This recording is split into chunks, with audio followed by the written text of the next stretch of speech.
Excellent, and welcome to the Township of Whitewater Region, a special council meeting, Tuesday, September 5th at 1:05 p.m. The meeting is called to order. And our first item on our agenda is the national anthem. And if I could get everybody to stand, please, and face the flag.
Thank you. Our next item, as we gather, we would like to acknowledge on behalf of Council and our community that we are meeting on the traditional territory of the Algonquin people. We would like to thank the Algonquin people and express our respect and support for their rich history, and we are extremely grateful for their many and continued displays of friendship.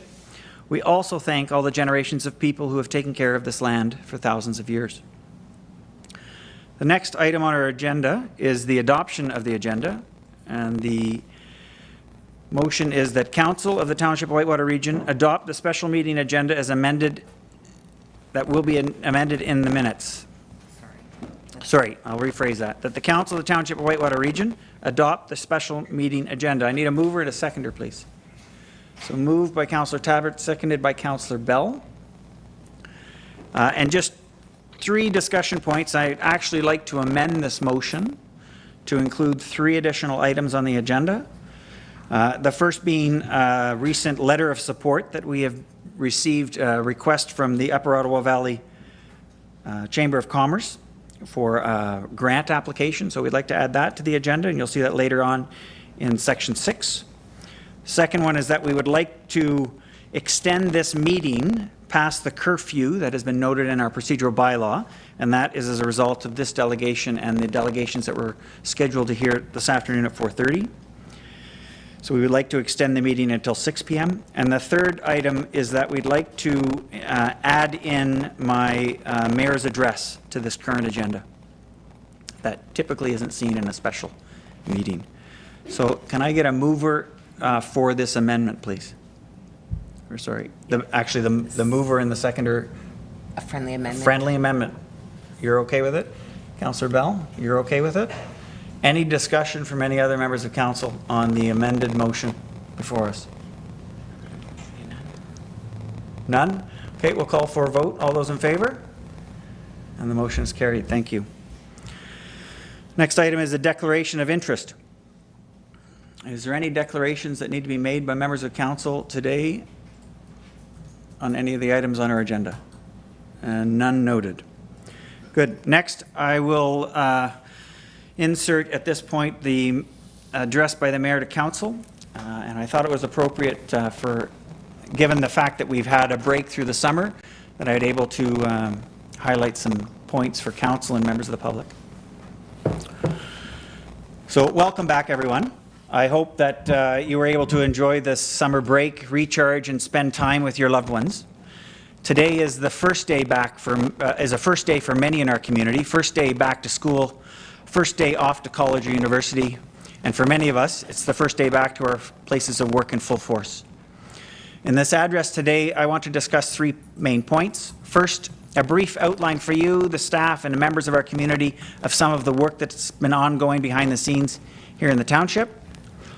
Second, some of the comments about items and themes that we worked through on our agenda today. And lastly, what do we have in store going forward this fall? What's on our plate? So since our last council meeting on July 5th, I participated in 40 different meetings, grand openings, and a retirement celebration.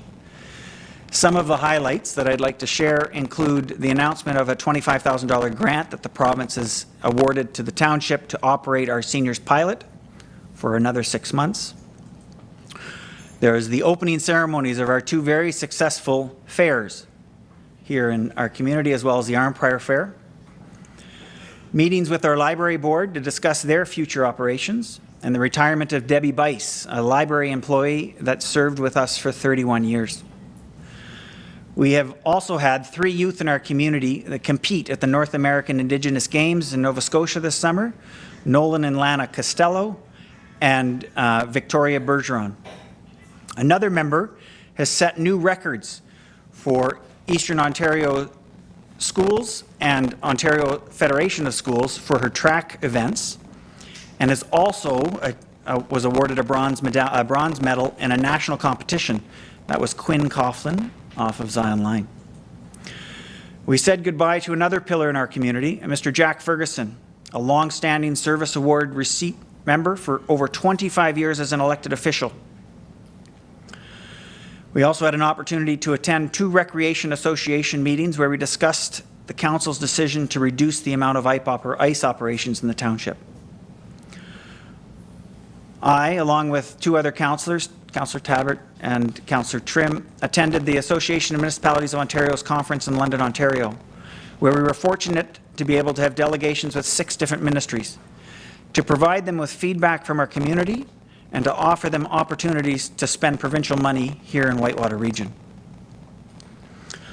I will not get into the details of these meetings at this time, but the individual briefing notes are available, and if you'd like to know more about what we presented, please just reach out. At AMO, we also arranged 2 other meetings with other mayors and CAOs who had been working through projects that we want to draw on for future planning here in Whitewater region. One municipality had been planning dredging operations that may be helpful to planning similar operations at the Westmeath boat launch.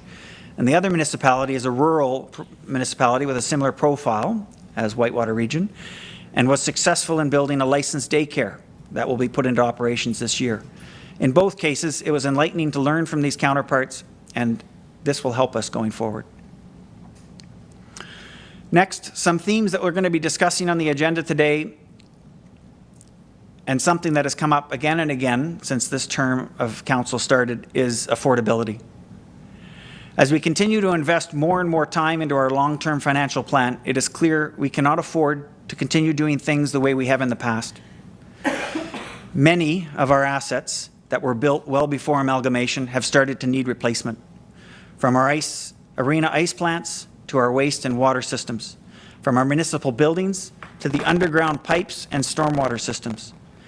The replacement values of these assets are incredibly expensive. We do not have the funds set aside for these purchases, and we need to come up with financing plans that include advocating for more provincial and federal assistance to rural Ontario here in Whitewater region.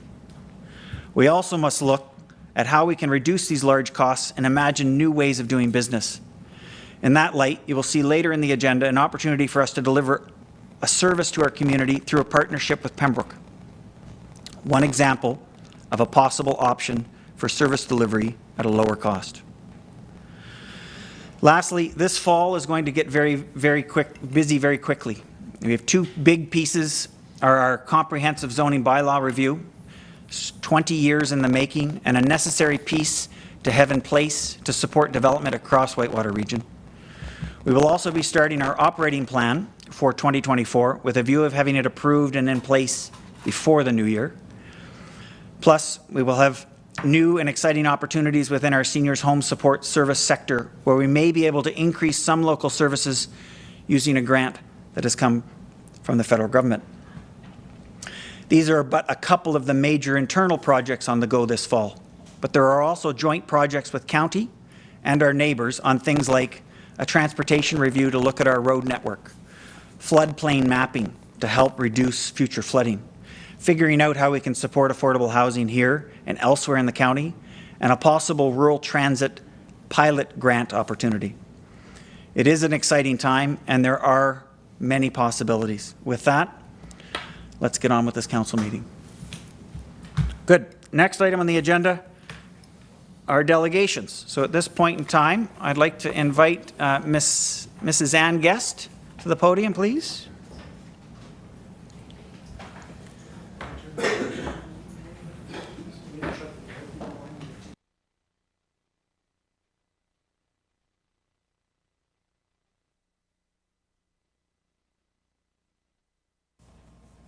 Good afternoon. My name is Ann Guest. I live at 23 Crawford Street in Cobden. And this is going to come on the screen? Oh, yes, it is. Yeah. Mrs. Guest, can I get you to move that mic down? Did you hear me? Okay.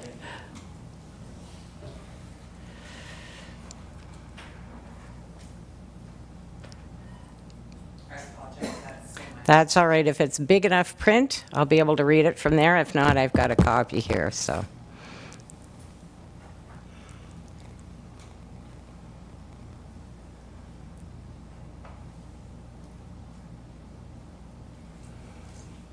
Can you go to full screen, please?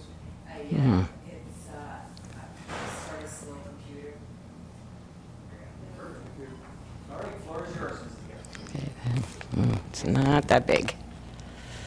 No, I'm going to read it from my, okay. Good afternoon, Mayor Nicholson, council members. The concerned citizens of Cobden are here today to cause necessary trouble. We need an explanation for the enormous increases to our water sewer rates. Originally, we were paying our bills on a quarterly basis and then went to bi-monthly, and in 2022, we saw an increase of 30 to 60%, depending where you looked. By 2029, according to the December 2019 Water and Wastewater Rate Study, our rates will be over $4,000 annually. These increases are to cover the inaccurate estimate given by JP2G in 2015.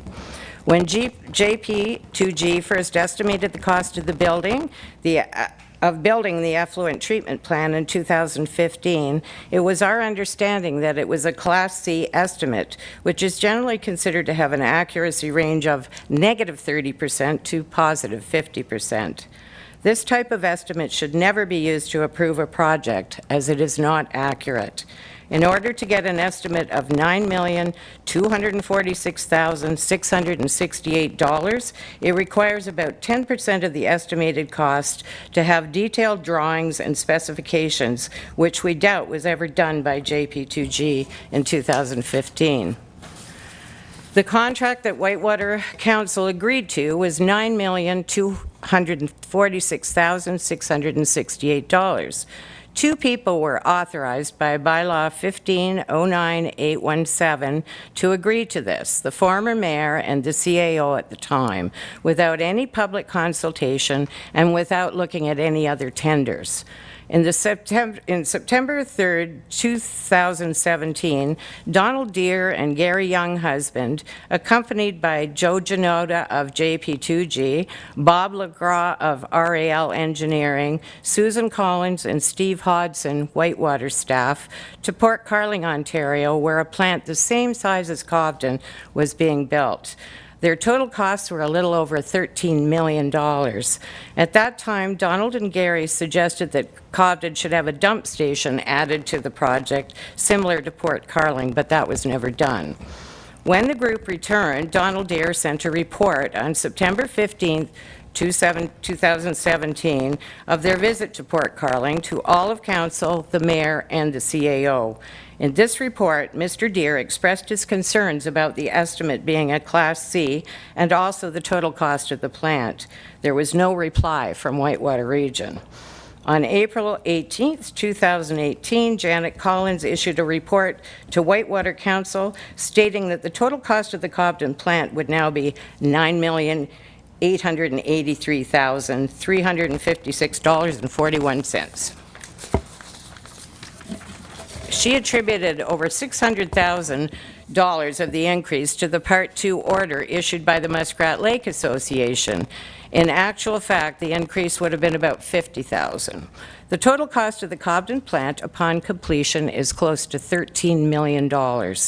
After subtracting the two grants of $6,200,000 $172,954, the users have to repay, as per a memo from Sean Crozer dated October 6, 2021, $6 million in debt over 30 years at 2.98% interest for a total of $9,118,149.60. If at least 3 tenders had been requested for the estimated cost and the public had been consulted, this huge mistake would never have occurred. If the real cost of this plant had been given, more money could have been received in grants. Why should the citizens of Cobden be responsible for this mismanagement? Having investigated the rates paid by other communities near here, we discovered that we're actually paying double what they are, and we now know why. On a personal level, many people in this community are living on limited incomes, including seniors, people with disabilities, and young families raising children. They pay more for their water sewer bills than their hydro and gas bills combined. Businesses are paying twice the rates of homeowners. How are they assessed, and who carries out the assessments? Currently, there are 5 businesses for sale in Cobden. Real estate sales in Cobden have slowed dramatically, partly because of increased interest rates, but partially because of the exorbitant rates charged for water sewer use. The Whitewater Region website calls Cobden an affordable, friendly place to live. The friendly part is right, but to say this is affordable is no longer true.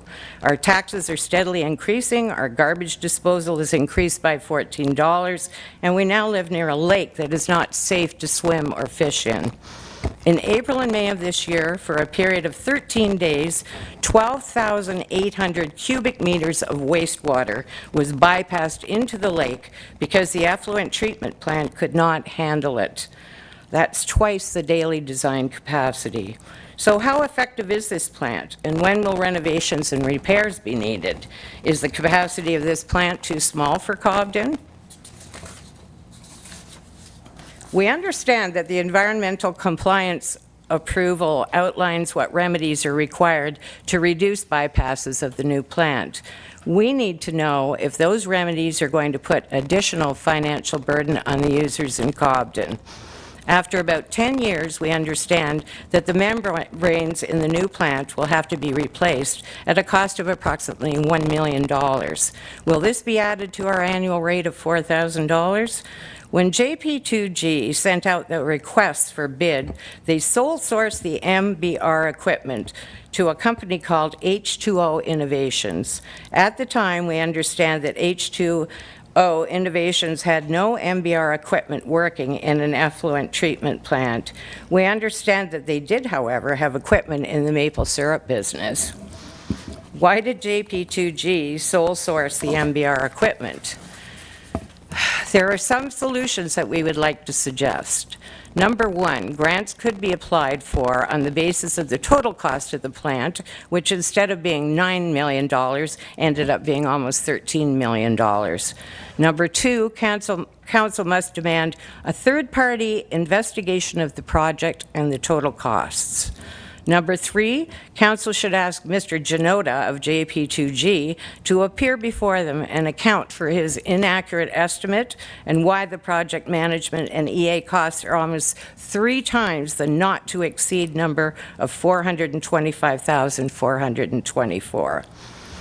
Accountability is absolutely necessary in order to protect the 500 users in Cobden who have unfairly been forced to pay for the outstanding debt incurred in 2018. In conclusion, we will not go quietly and accept any lack of action on the part of council. It is a sad state of affairs that not one member of the council actually lives in Cobden and therefore is not obligated to pay these horrible rates. It is very hard to see how the amalgamation of our townships benefited the people in. And I believe that's it. We request a written response to our concerns. Thank you for listening.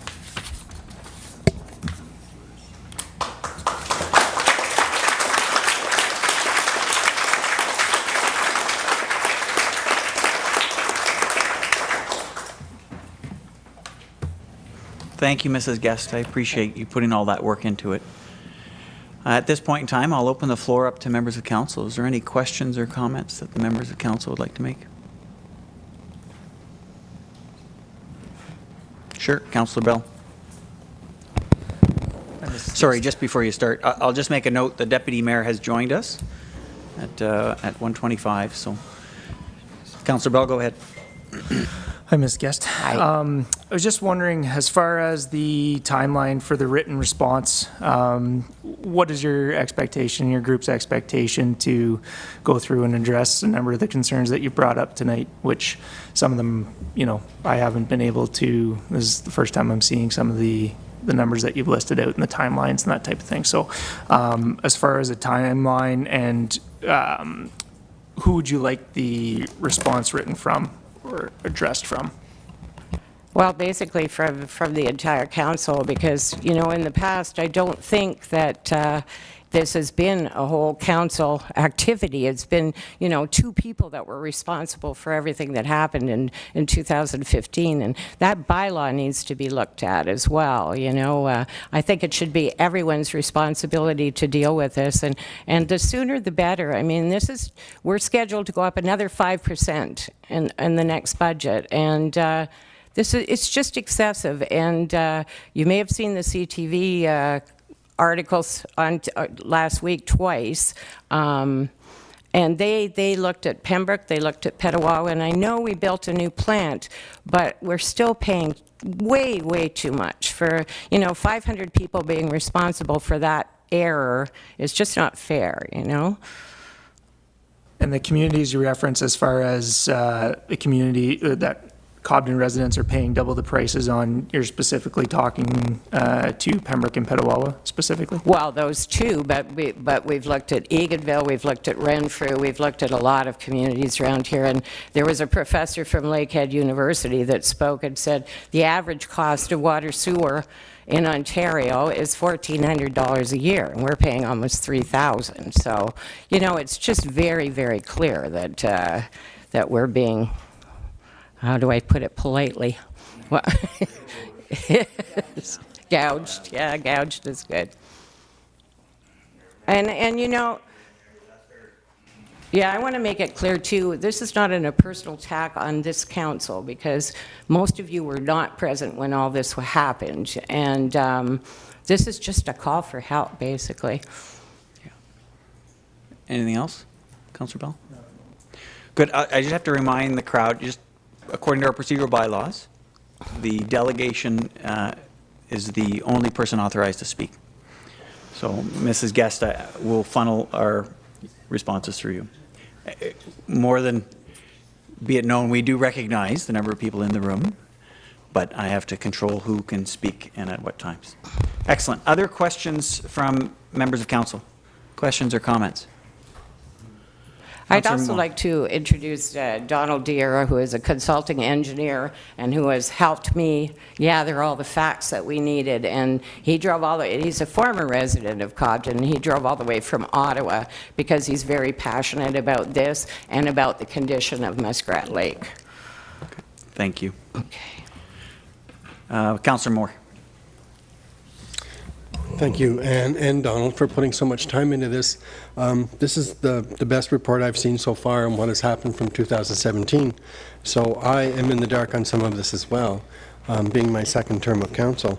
I have discussed this with the mayor, and we do have a meeting coming up in January in Roma, and this is where we will bring this to light, and we will ask for delegations at Roma at that time to see how we can proceed legally to affiliate and alleviate, hopefully, some of the costs. Wonderful. Can't guarantee it, but No. that's where we're going forward from. No, at this point. and I think we really need an assurance that you are going to investigate the chance of getting more grants to cover those costs too, When I was mayor last term, I had 3 meetings, one in Toronto, one in Ottawa, and one somewhere else. And I did corner delegates who represented municipalities with water and sewer. Yeah. And they all said the same thing. It's user pay. And as it stands now, with the provincial government, there's no funding. So we have to try and change that. We have to lobby, and we're not the only ones. Everyone else is costs are going to start to go up as well. Yeah.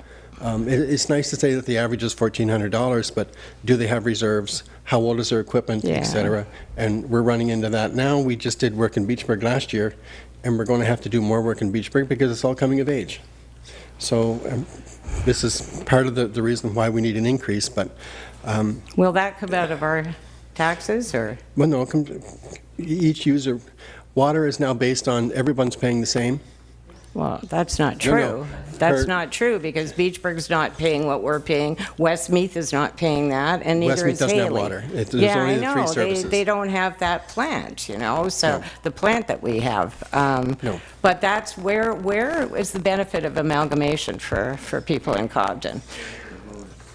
There is. And I was part of that amalgamation too. I'm a ratepayer, I'm still a ratepayer. Yeah. And I didn't agree with it, but it was shoved upon us, and here we are. Well, I understand Hazel McCallion in Mississauga divorced herself from the amalgamation there. What are the odds of us divorcing ourselves It's from going to be this? really interesting to see how that works and see if they've started a snowball effect Yeah, and how that's going to work. Yeah. Yes. None of us know at this time. yeah. Okay, What's we'll going to hold happen. that, So, we'll hold that I discussion. think we're for getting now. off topic, so thank you. Well, Good. Is there any other members of council that have other questions or comments? That's good. So what I will note, just before you step down, I would like to schedule a follow-up meeting with you, Mrs. Guest. We'll go through some of these things in a little bit more detail. I do, if staff would be prepared at this point, could you offer some explanation about how the water system and the wastewater systems are managed as separate entities? Is that possible to offer some explanation at this time? I didn't prepare for that. I'll be clear about that. Certainly, I recognize that there was going to be people here speaking about water, wastewater, and certainly we do have some numbers in front of us, but as it stands now, the water services are provided in 3 sections of our community. One is Cobden, one is Beachburg, and the other one is Haley Town Site. So there's 3 independent water systems. They each have a plant that treat water and distribute water to the community, to those areas of the community. So the water rates are the same for those 3 communities. So property in Beachburg will pay the same water rate. It's a fixed rate, as council will be certainly aware of that. The same rate for water per month or per 2 months in Beachburg, in Haley Town Site, as they do in Cobden. In Cobden, there's a wastewater treatment plant, as everybody's aware of, and we just spoke about for a little while here. So that's the particular item for the village of Cobden and those areas serviced by that wastewater treatment plant. So the cost to operate that facility is bound by the users here in the village of Cobden who are connected to that wastewater treatment plant. Does that summarize to some degree so billing occurs based on the 2 services for those properties serviced by, yeah, thanks. And just to be clear, the bill that you would receive here in Cobden, is it differentiated between water and wastewater? Can the treasurer?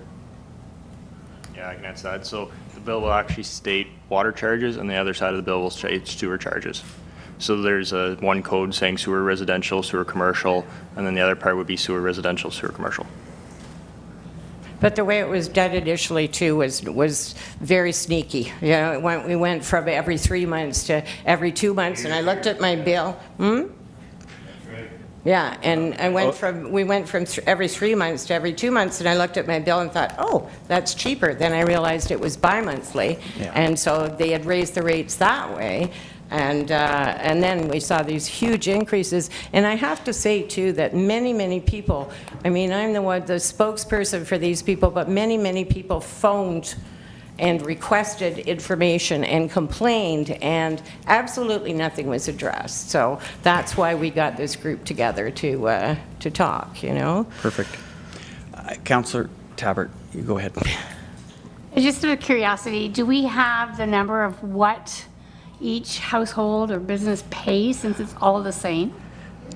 No, it isn't. Yeah, I mean, certainly we do, and I'd be prepared to bring a report back to council summarizing, maybe responding to some of the points that Mrs. Guess has made in her presentation with respect to the cost of the plant and just confirming those numbers. And certainly we could provide that in a report at a later date. But there is a set rate. Certainly Treasurer McGonigal would pull that up if you wish. We could take the time to find that out, but I would recommend that we come back with a report, a summarizing report to council to illustrate those numbers and to respond to the 3 points that Mrs. Guess has made, if that's okay. I also asked about how the assessments are done and what's classified as a small business and a medium business, because I happen to know one so-called medium business is paying $1,161 every 2 months. And I mean, that's ridiculous. So any bit, you know, so who does the assessments and decides what, whether it's a small, medium, or large business? Anybody have an answer there? So what will, I could provide, I Please. think it's a traditional thing, and I think it predates the water wastewater rate study. So I think it's maybe soon after amalgamation when that was determined, but we could certainly look at that for the members of council to estimate how they define a small, medium, and large business. And I think it's merely defined, there's a definition for it and kind of gives examples of what the businesses are. But we could bring all that back to council, which will be made available to the public as well through a report to council. Thanks. so just before I conclude, is there any other comments from members of council? None.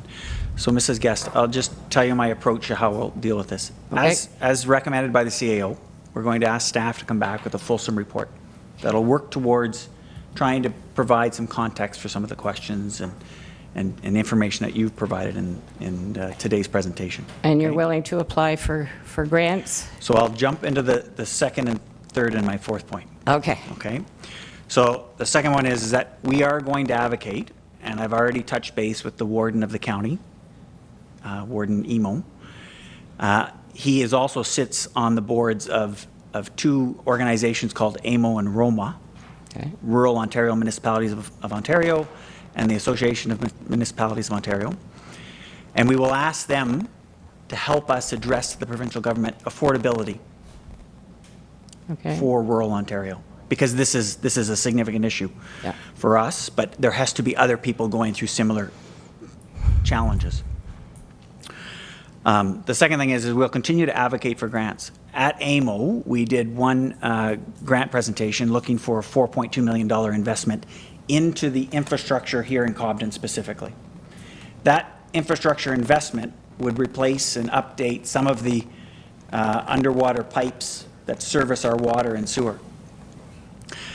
That investment, right now in our rate plan study, assumes that we're paying 100% for it. If we can obtain grants from the province and the federal government to help subsidize that, it reduces the amount that we need to collect from users. So that's just one example of us trying to get these grants and advocating on behalf of the citizens to lower those costs. Good, so we'll continue to do that, and that will, as Councillor Moore said, we will make that our focus at Roma. Okay. And now I've lost my fourth point. It will have to come back to me. I apologize. Good. So, and I will follow up personally with you. We'll meet and just go through to make sure that it's clear. Good. Any other follow-up points or questions from members of council? Yes, Councillor Tabbert. Do we have a timeline for this report back to council? Yeah. CAO, can you advise on a potential timeline given? I would think in October, maybe the first or second meeting, certainly in October. I mean, I'm not sure which staff will sort of lead that, probably our treasurer, but certainly we'll work to strive to get some in October to council. Thanks. Good. In line with budget deliberations, so they could have that fulsome report, and then council could deliberate with respect to the budget for next year, which will come in October, November of this year. Thanks. Good question. Thanks, Councillor Talbert. And sorry, it gave me time to remember my fourth point. Okay. So, water and wastewater are two unique systems that the province has dictated a number of very specific regulations and legislation that controls them. I'm sure Mr. Deere knows them probably very inside and out. So, but these constrain us in how we can fund projects and manage that. And that's why it's a user-pay system, as an example. But even the water quality that we provide, the waste standards of the effluent flow back into the lake is all controlled by the province. So part of that advocacy back through our warden will be to say, look, the province is setting these standards, and we need to have them also support us in subsidizing them, so it's not all being borne just on the users that are in this small community. So, point hoisted One aboard. more question. Sure. Who is it that's running that plant now? I understand it's not somebody local, it's a company in Pembroke, or? Well, we'll provide a brief outline of that in the report back, but we contract out the running of both facilities through an organization called Aqua. Yeah. Aqua. Yeah, okay. And they provide the operation of the plant. And that's a significant cost as well, right? I think it's 1.2 million, or? Well, 1.2 million includes all of the expenses, including the debenture, the loan of the, so the operating costs are only a small portion of the total budget. Most of the costs that we are dealing with are infrastructure-based capital costs. But we'll break that down so it's more clear. Great. It's good? Okay. Excellent. Thank you. Thank you. So much. Your feedback is welcome. And I know it's tough, but thank you for doing this on behalf of the community.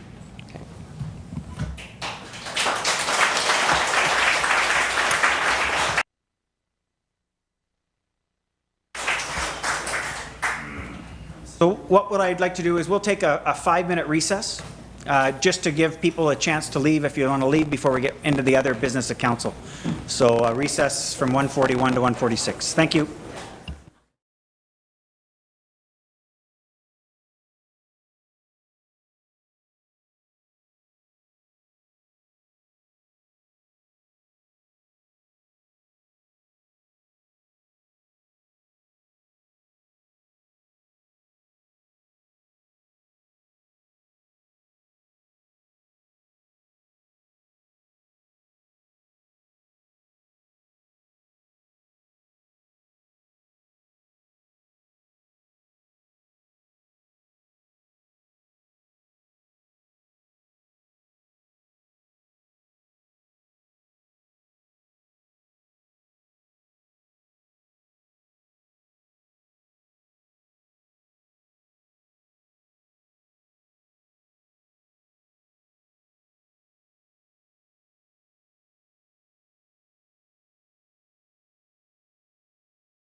Excellent, and welcome back to our special council meeting in the Township Whitewater region. We're going to reconvene at 1:49 p.m.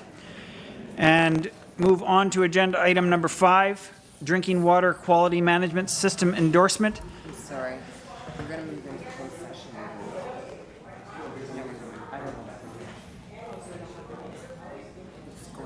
Are we still going into 5.1? Yeah. Okay, good. So,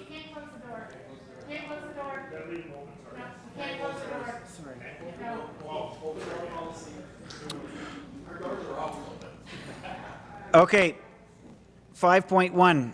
The recommendation is that the council of the Township Whitewater Region authorize the mayor and chief administrative officer to sign the Whitewater Region Drinking Water Quality Management System Operational Plan Commitment and Endorsement. Mover and a seconder, please. Moved by Councillor Moore, seconded by Councillor Trim. And I turn the floor over to Superintendent Nicholson. Thank you, Mr. Mayor. So this afternoon we are here to discuss DWQMS, which is our drinking water quality management system. I'm not going to speak too much to it because I'm going to pass the floor over to Aqua. So we have Kaylee Saar here today and Ashley Pilgrim as well. They are operators for our drinking water system and our wastewater system. And so on that note, I'll pass it over to Kaylee. Thank you. So going over the drinking water quality management standard, it's something required by the Ministry of the Environment, Parks, or Climate Change and Parks to operate a municipal drinking water system. And with that, there's a couple of components I'm going to speak about. A lot of them for returning councils, you probably heard about them. If not, I'll go into a little bit of detail about them. So the main component of our DWQMS is our municipal drinking water license. So under this license, it's a framework that kind of tells you how to monitor your treated flows using a flow meter. It also provides exemptions to the ministry. In certain cases, not anything here within your drinking water systems.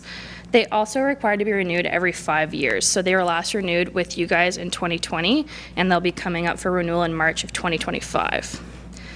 Under your municipal drinking water license, there's a drinking water works permit. There's also a permit to take water and a financial plan. Under your municipal drinking water license as well, it kind of touches on an operational plan, which is what we're going to get into here later, and an accredited operating authority, which is what we, Aqua, do for you. A drinking water works permit is required to establish or make any amendments or kind of changes and alterations to a drinking water facility. It's updated as required. It's typically done on the 5-year rotation with your municipal drinking water license, though there's no schedule for the required renewal. Getting into our next slide, it talks about our permit to take water. So this is required at all municipal drinking water facilities. You have one for Cobden, Beachburg, and Haley. They were all just renewed in July of 2022 and will be renewed in July of 2032. So it's a 10-year basis with these. They provide the volume and rates of water that can be taken from each drinking water plant, and the flows are uploaded annually to the ministry, and that's something that Aqua does on your behalf as well. The financial plan is something that the municipality typically does without help from the operating authority. It's required under OREG 453. And it has to be submitted to the municipal Ministry of Affairs, and it's required to be submitted with your municipal drinking water license renewal. So I'd like to speak one note on that. So that is something that will, because our renewal is due in 2025, early in 2025, we'll probably do our financial plan in 2024. So that might be something coming up in budget this year to keep an eye out for. So it's something that is required to be done. It's weird. It's like a 6-year plan, but it follows the 5-year renewals. So we're probably going to have to do it in late 2024 in order to make our deadlines for our license renewal in 2025. Okay. So moving on to the operational plan, this is kind of like the meat and the potatoes of your DWQMS that's required at municipal drinking water facilities. There's 21 elements that are outlined by the ministry that we have to have a plan in place to meet. They use a plan, do, check, and improve approach. So one of the 21 elements kind of falls in that category, and that's pointed out on our next slide. So the majority of them are under plan and do. And then the internal audit and management review performed by Aqua are part of the check, and then continual improvement is kind of throughout the year. some of the elements without going into specifics for each one, but your commitment and re-endorsement is what we're doing today. The QMS representative would be myself, or I guess Deanna from the Township. It's outlined in your operational plan. There's also section number 7 and 8 for risk assessments. This is required. It was just updated last year with the ministry. There's 13 threats that need to be planned for with a municipal drinking water license. So that's something that we've taken care of as well. There's a section on infrastructure review and the rehabilitation and renewal. It kind of goes hand in hand with our financial plan, and Ashley submits capital budgets to you guys every October, and that's falling under that section. And then, as I kind of already brought up, your internal audits and management review are something that I do in the fall with Aqua. The next slide kind of talks about roles and responsibilities.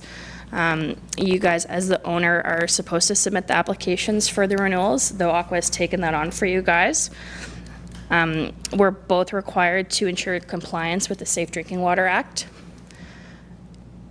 And we're both required to develop and implement the QMS. With the re-endorsement, that's what we're here today all about.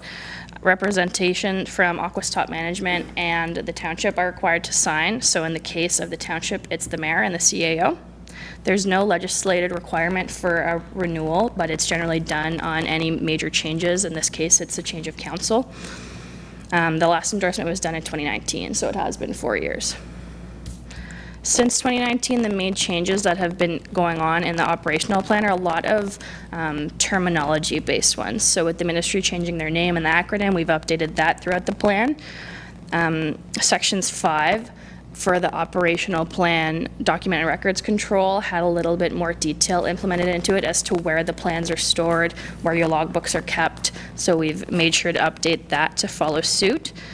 The description of the system in OP6 was updated to include raw water characteristics from 2021. The last report was 2017. And we've updated to include microsystem results. As we all know, Muskrat Lake has a history of blue-green algae, so we're making sure to note that in this document as well. And then with the risk assessment outcomes in OP8, there was a 13th threat included, which is cybersecurity. So we've been updating our documents to match what the ministry's put out. As your accredited operating authority, we are looked at by a third-party auditor.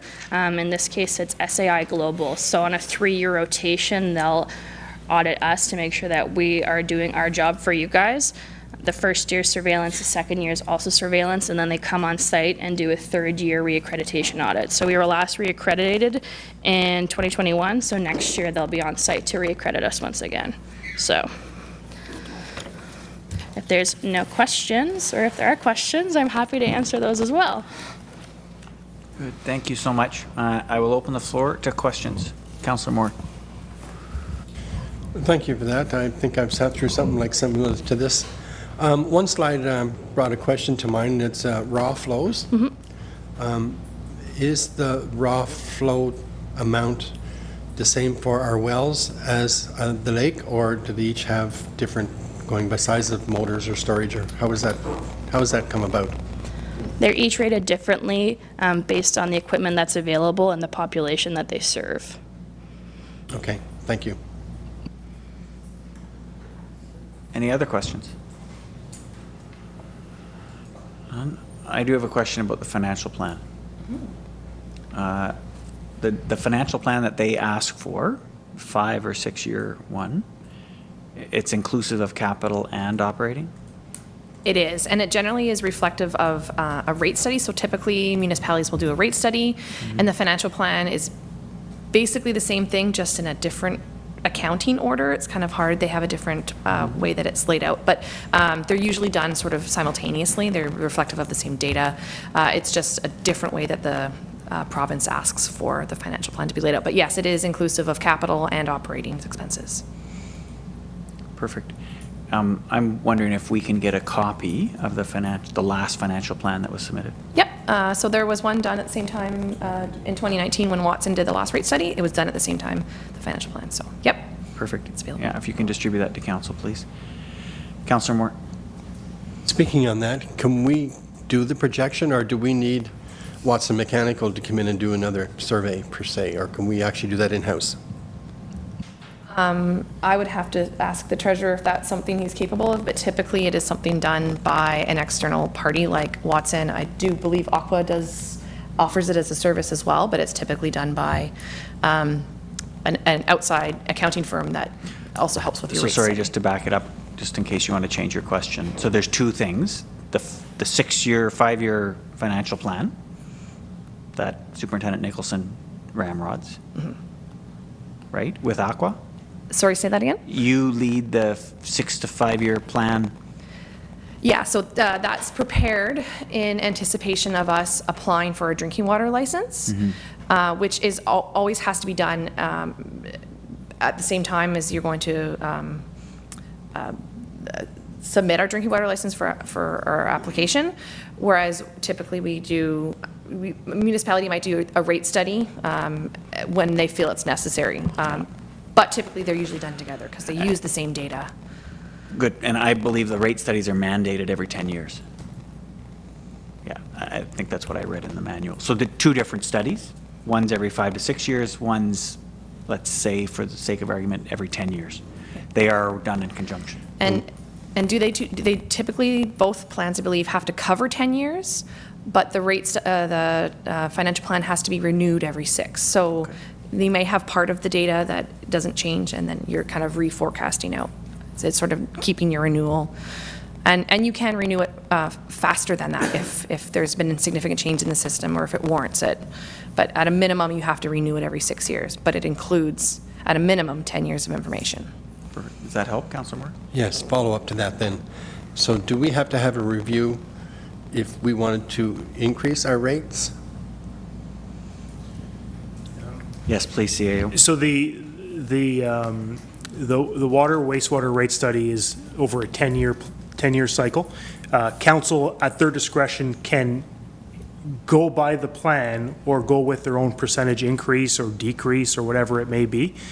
Traditionally, we've been close to the mark that the plan had recommended since 2019, but I don't think we went on the same curve as what the plan recommended. So it's at the discretion of council on an annual budget deliberation whether they choose to go with what the plan recommends. And then what our superintendent is indicating is that the financial plan every 5 or 6 years, you might want to have an addendum to the study to extend beyond the 10 years. So we have a 10-year plan from 2019 to 2029. We might want to have an addendum to that plan to be able to forecast another 5 years as we do the financial plan as well. So it likely be a budgetary item for 2024 so that we could prepare ourselves to meet compliance in the subsequent year. Make sense? Thank you. Perfect. Does that trigger any other questions from council? Yes, CAO. Yeah, and apologies. There was a mention of typically you would redo the rate study if there's a substantial change. So in a situation where you get a significant grant from the province to change the pipes in the ground where the township is no longer required to cover those costs, there is an anticipation that the rate could generally not increase so much because now the township is no longer responsible to change those few distribution pipes. So there is potential that if we get grants, then the rate study should be amended to reflect those grants. So the rate study that's there now has the township covering the cost to replace all the assets within a certain time frame. But if we get grants, well, then that could affect change to that water wastewater rate study. Thanks. Good. Councillor Tabbert. So are you, through you, Mayor, are you saying that we would just subtract that amount off the tax base or the total amount? So basically, how would you adjust your rate study recommendations based on changes? Yeah. Can you answer that, Steve? Yeah, so I think what the rate study assesses is all of the different assets, so one being the infrastructure in the ground, the pipes. They have, they have an anticipated cost for replacement over the next, 30 or 40 or 50 years. And they have a number attributed to that, let's say it's millions of dollars. They would just decrease that number and it would affect change to the rest of the graph, if you will. Thanks. Any other questions? I have one more if there's no one else. The next scheduled time that we're going to have an opportunity to VAC will come back to us. What's the next scheduled event in the list of presentations they do to council? So annually, they would come and present their annual report, which is typically in the spring. So March 31st is usually when they're filed. So sometime shortly around before or after, depending on, I don't remember what the reg says, if you present it before or after. But between February and March is generally when annually things would come up. And then if there's any individual other things we need to look at, like for instance, the THMs, if there's any other reports that they bring forward that warrant them coming to us, we would. But the spring of 2024 would have been when we're for sure booked to talk next. And then this type of presentation at the commencement of each term? Generally, yes. Perfect. Good. No, I just wanted to make sure I was clear on the pattern. Good. We'll call for a vote. All those in favor? And it is carried. Thank you. Sorry? Excellent. Next item, 5.2, is flood impacts, 2023 flood impacts. Recommendation that council receive the report related to the 2023 flood impacts for information purposes. A mover and a seconder, please. So moved by Councillor Tabbert, seconded by Councillor Moore. Treasurer, floor is yours. Thank you. So this is just a brief report on the actual financial impacts that occurred due to the flooding for 2023. So as a background, we started the flooding event around April 16th, 2023, declared a state of emergency on May 3rd, and then was able to subsequently call off that state of emergency on May 12th, which was nice when the water actually decreased. During that time, there was 15 hours of overtime issued by the Public Works Department and 103 hours of overtime by the Fire Department. This was to do things like filling sandbags, moving sand, general emergency preparedness, and then the Fire Department was doing actual wellness checks and things like that. Also during that time, regular hours were also allocated to that during the day whenever normal other procedures were being done. The total of all those hours totaled 550 hours. So the impact of that is that regular jobs were not able to be done at that point in time, and it had to be reallocated to the emergency itself. So it's just an impact of those man hours that had to be taken away from an initial or an expected process during that time. The other side to that is whenever we come to the full cost of the overtime cost, the full cost was $5,305. The sandbags, sand, landfill vouchers, things like that, total $13,510. And the wages for the time spent, which has already been allocated in the standard budget procedure portion, is $24,710. So there was a significant cost to the actual event. A majority of whenever we did the 2023 budget, there was $15,000 allocated to be sent to reserves. So any overages that occurred will come out of that transfer to reserves, and I'll bring that forward whenever we do 2024 budget. Thank you. Thank you, Treasurer. Questions? Councillor Tabbert, you were up first. The budget, when you say that there was 113 hours of overtime for fire department, how did you get that? Are they supposed to work so many hours?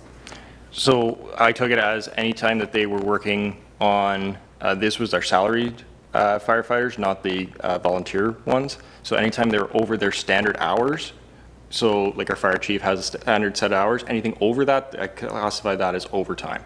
Okay. And the 235 hours of budgeted, that's the staff, not volunteers? That's the volunteers. How do we budget volunteer hours if it's volunteer? So we have a set amount for the year that we're expected, and then after that, after anything over that is what's classified as overtime. Okay. And with the flooding occurring so often now every year, is that budgeted in now so that we don't have to have extra expenses?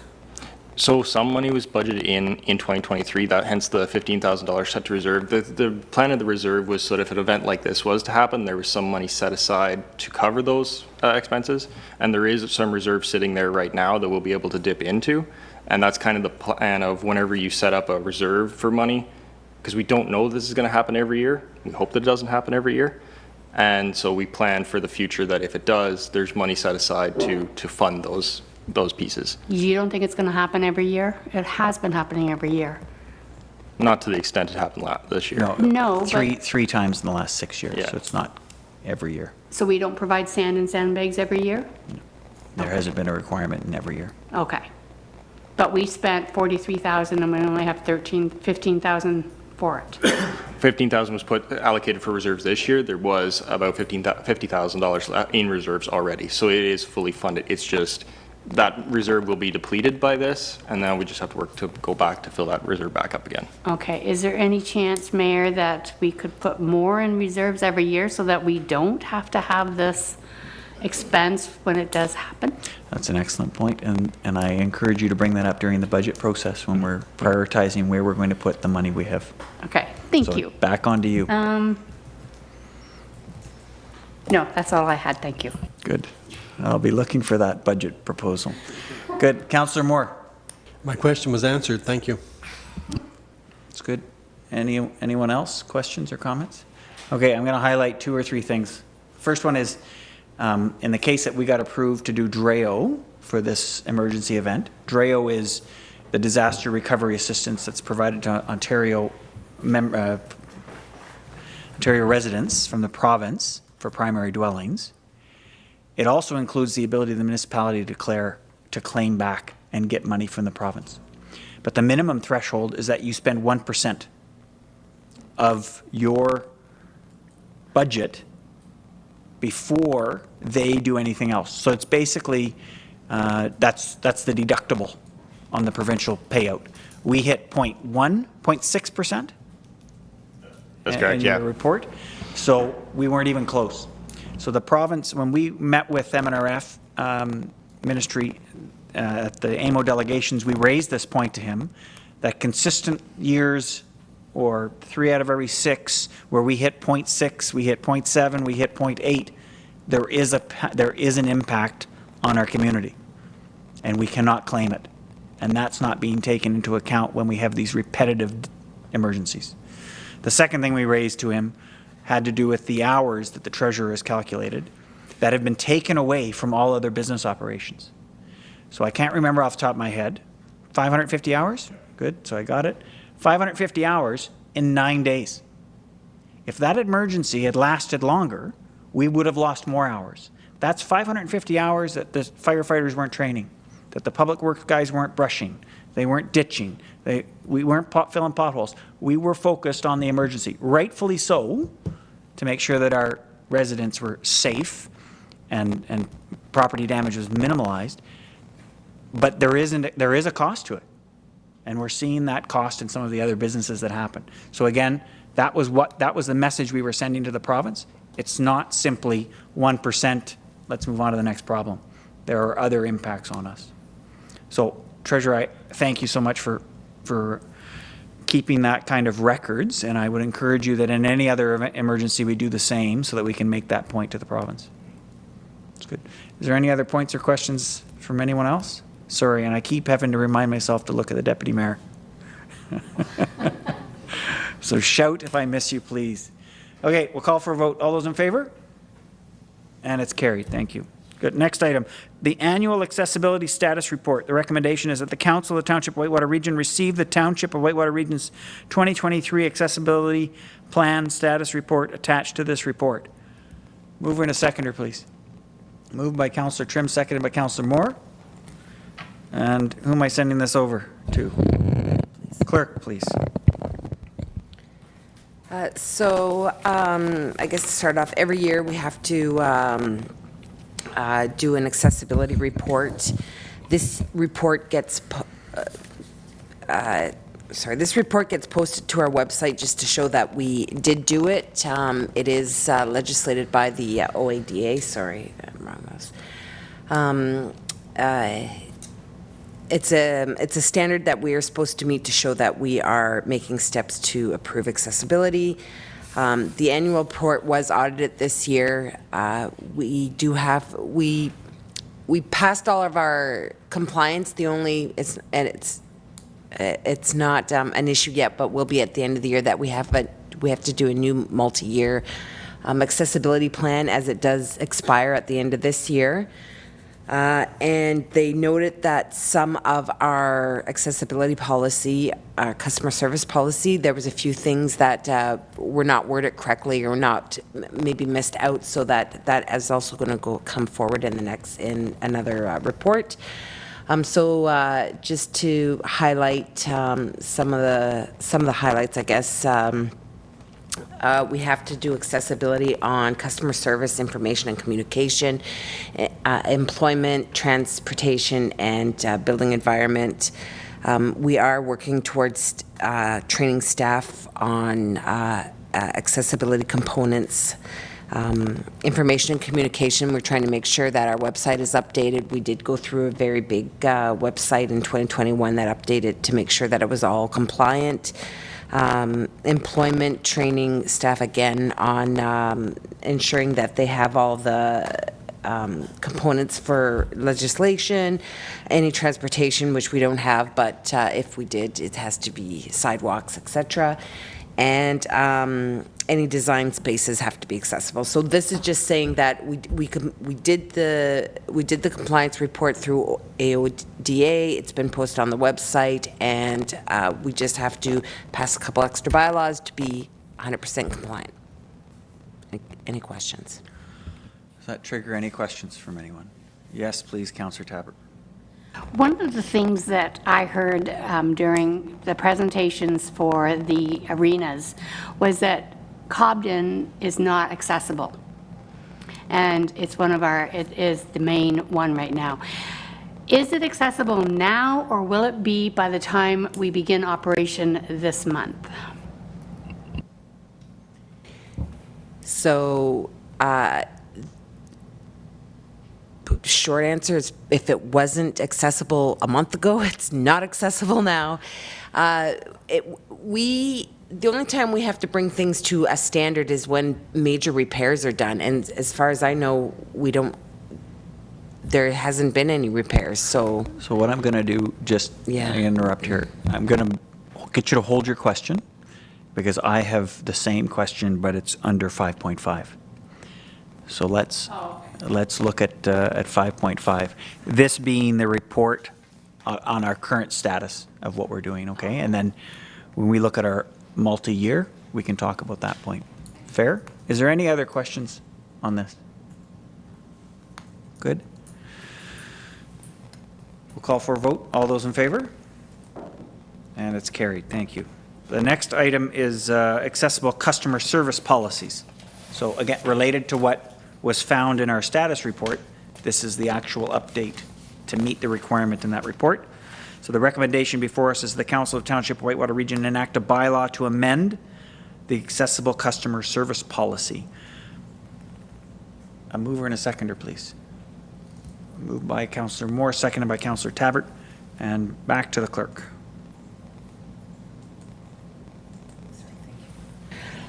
So again, through the audit, it was determined that some of our policies did not meet compliance. Pretty straightforward. I believe I have it highlighted in here. It seems like a lot, but the highlighted spots more or less just say that any documentation will be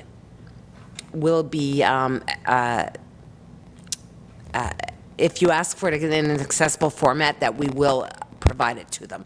So at the old policies did not have that statement in it. We now had to put it in it to ensure that they were getting they were entitled to it in an accessible format. So that's pretty much only change in the policies. Perfect. Thank you, Clerk. Is there any questions about the recommended changes to these policies? Okay, I just have one, and it's related about elections. Does this encompass accessibility for election processes? This is for customer service. So the elections also is mandated through the municipal act, the Election Act, and it does have its own set of accessibility document that we attach, but this would be for customer service. So I don't know what supersedes, but we do have an accessibility policy for elections, yeah. Perfect, good. Any other questions? Seeing none, we'll call for a vote. All those in favor? And it's carried. Thank you. Next one, the 2024-2029 multi-year accessibility plan.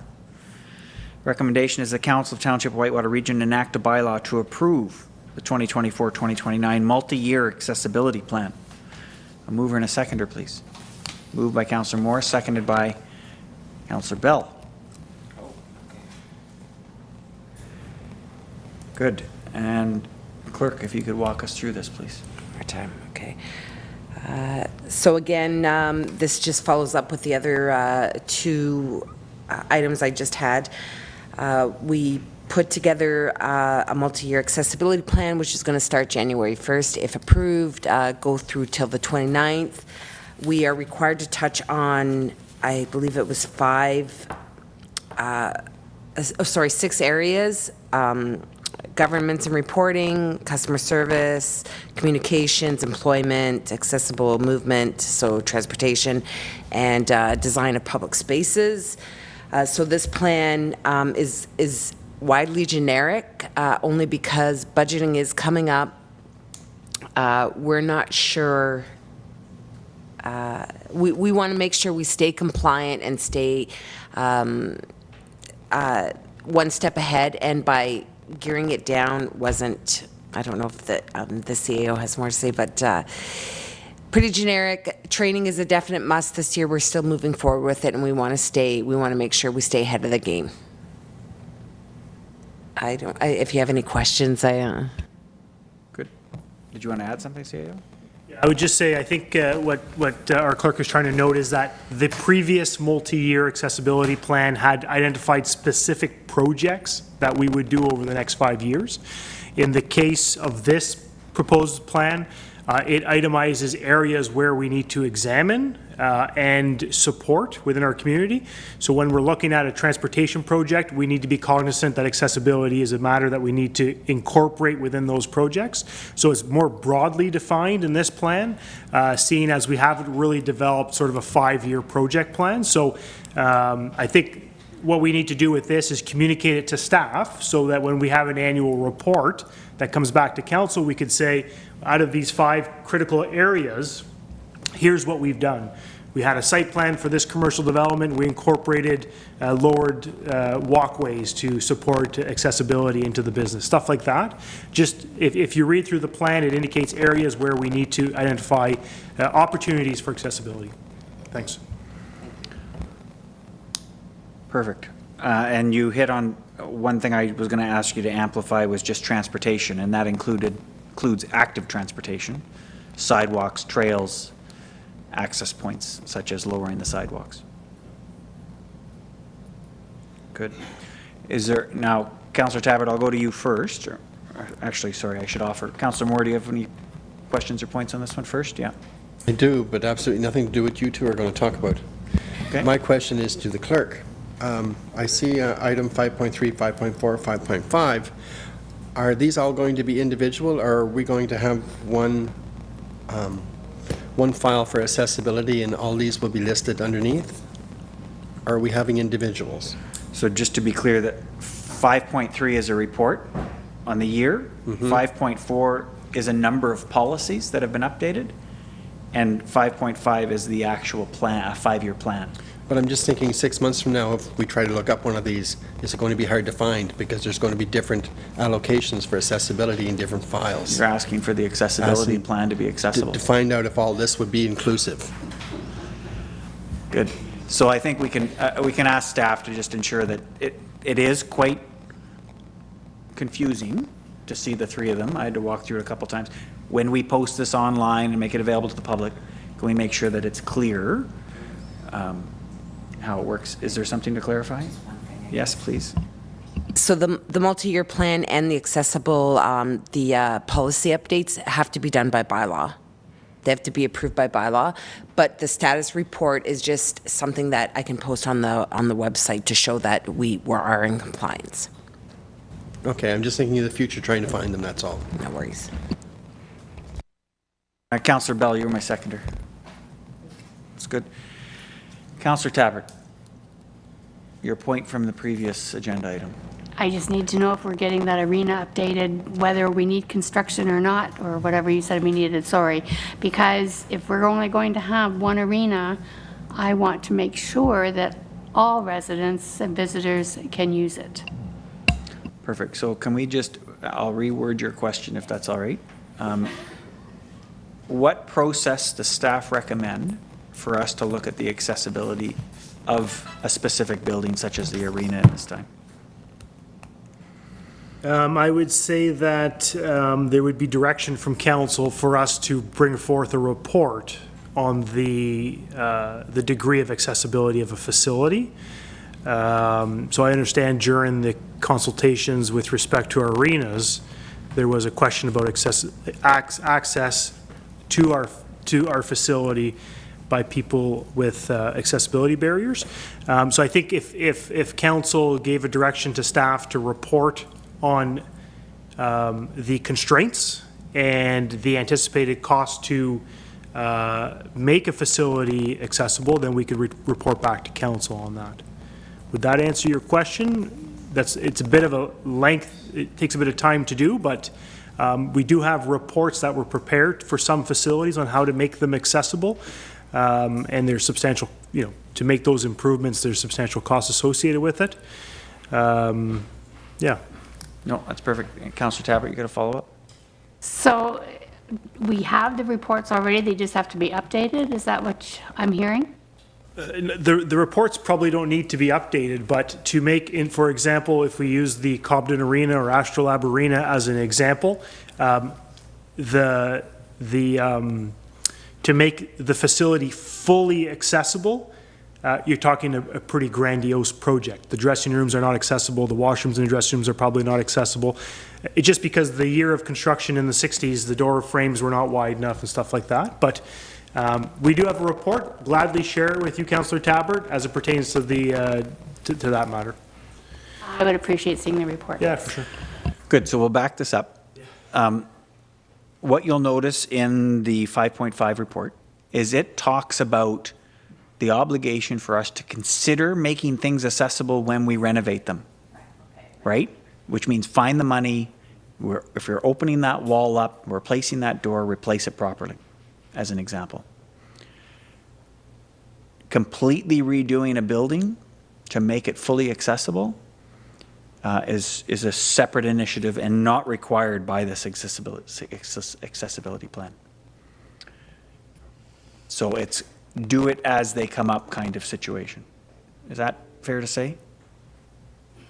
I would say so. However, I would lean back on the clerk as it pertains to any provincial requirements to have our facilities fully accessible before a certain date. Is there any legislation on that, Clerk Miller, with respect to a timeline to make our facilities fully accessible? I'll have to double look because I don't want to say for certain, but I'm gonna yeah, I'll come back to you with that. I'm not gonna guess, but I'm thinking no, because it's like the mayor noted, it could cost millions of dollars to make that building accessible, fully accessible. So I'll come back with something and let everybody know. Perfect. We'll take that, Clerk. Councillor Trim. I think perhaps an example would be the replacement of the accessibility ramp at the arena in Westmeath. It was determined that that structure needed to be replaced. And when it was replaced, it needed to follow all of the new code requirements for accessibility. So that might be an example. However, it didn't require to do anything else within the building at the same time, because all we were doing was replacing the ramp. So if that might explain it a bit. Thank you. Good. Is there any other comments? This is an important topic, and as we saw it came up in some of the opportunities that the community had to speak. Good? Excellent. We'll call for a vote. All those in favor? It's carried. Thank you.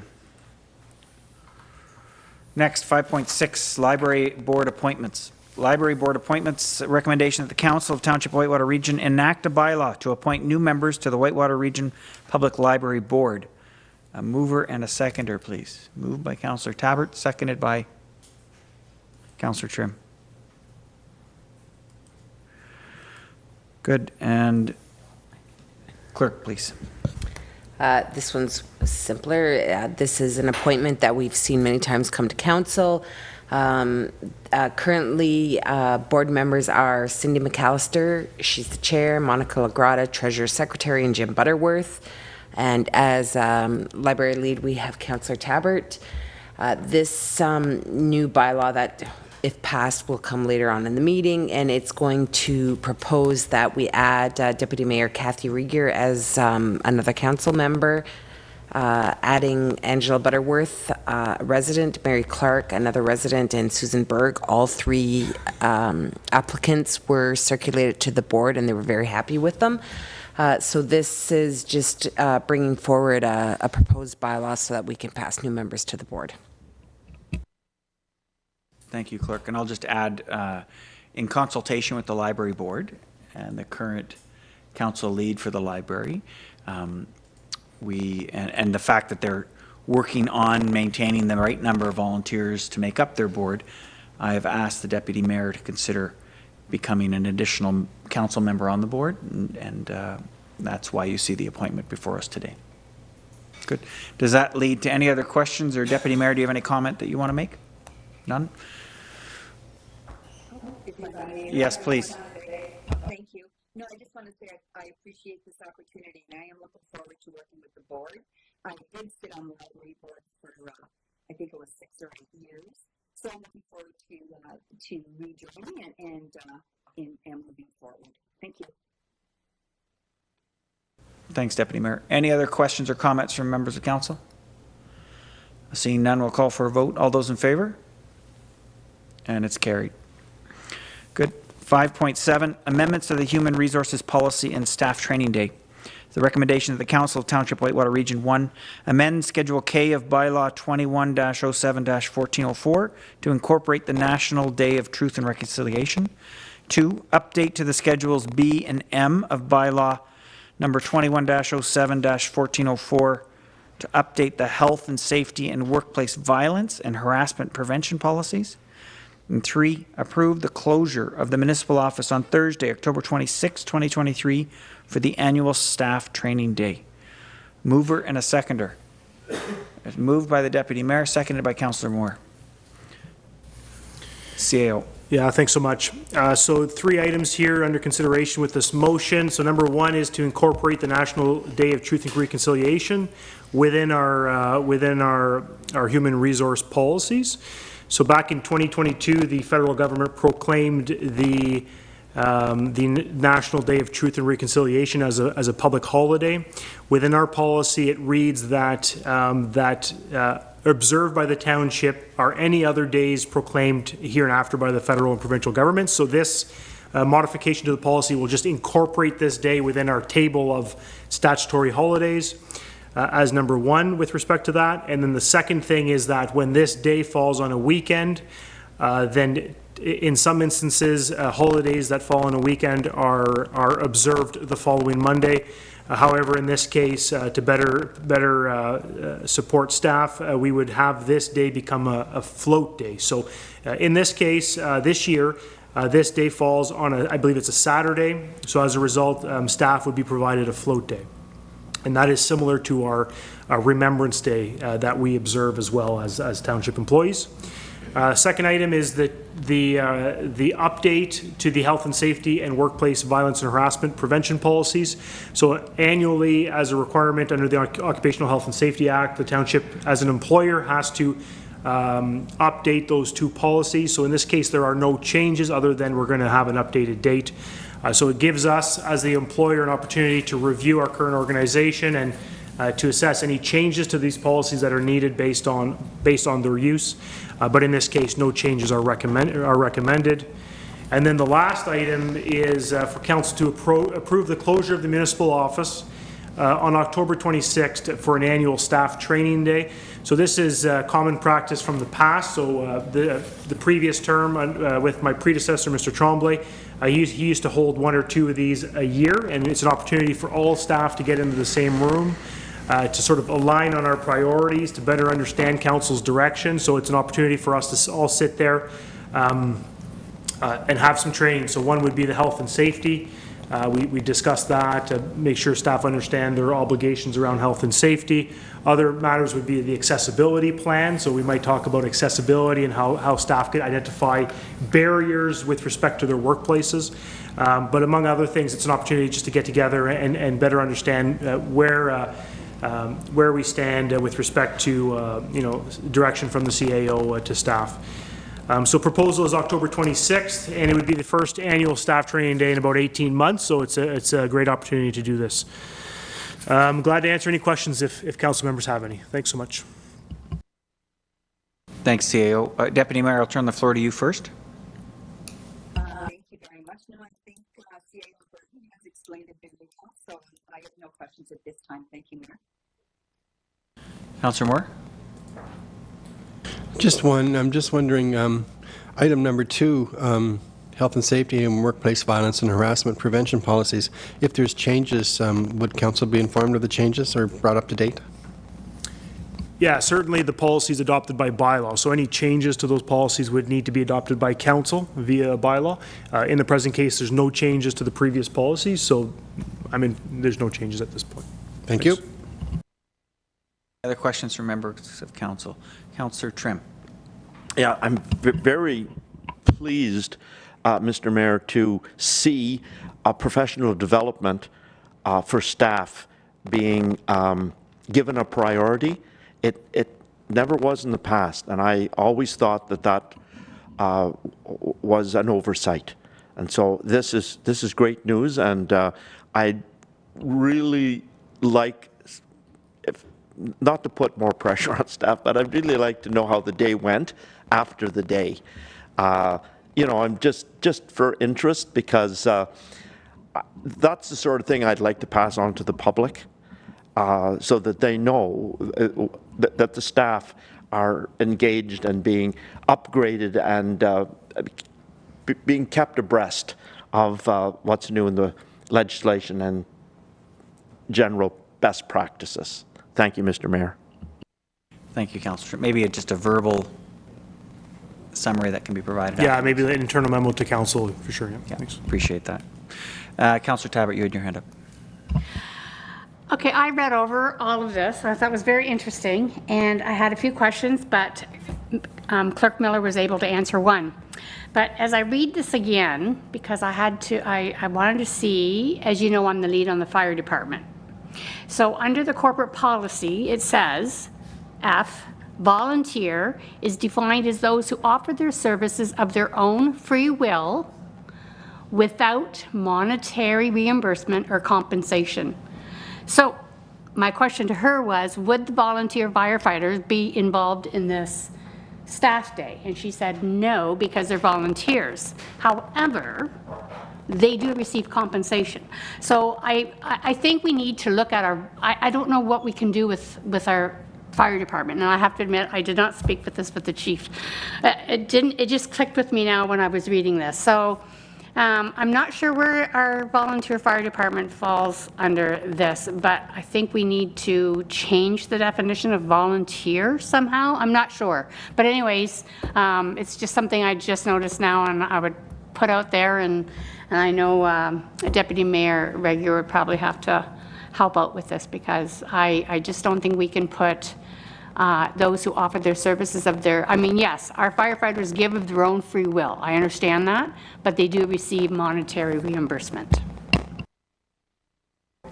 So I think there's two items in your question. The first one is who attends the all-day staff training. Traditionally, the volunteer firefighters did not attend, so it would be full-time, part-time staff, but we'd also invite the fire chief and the deputy chiefs to attend to bring forward a voice from the fire department in any case.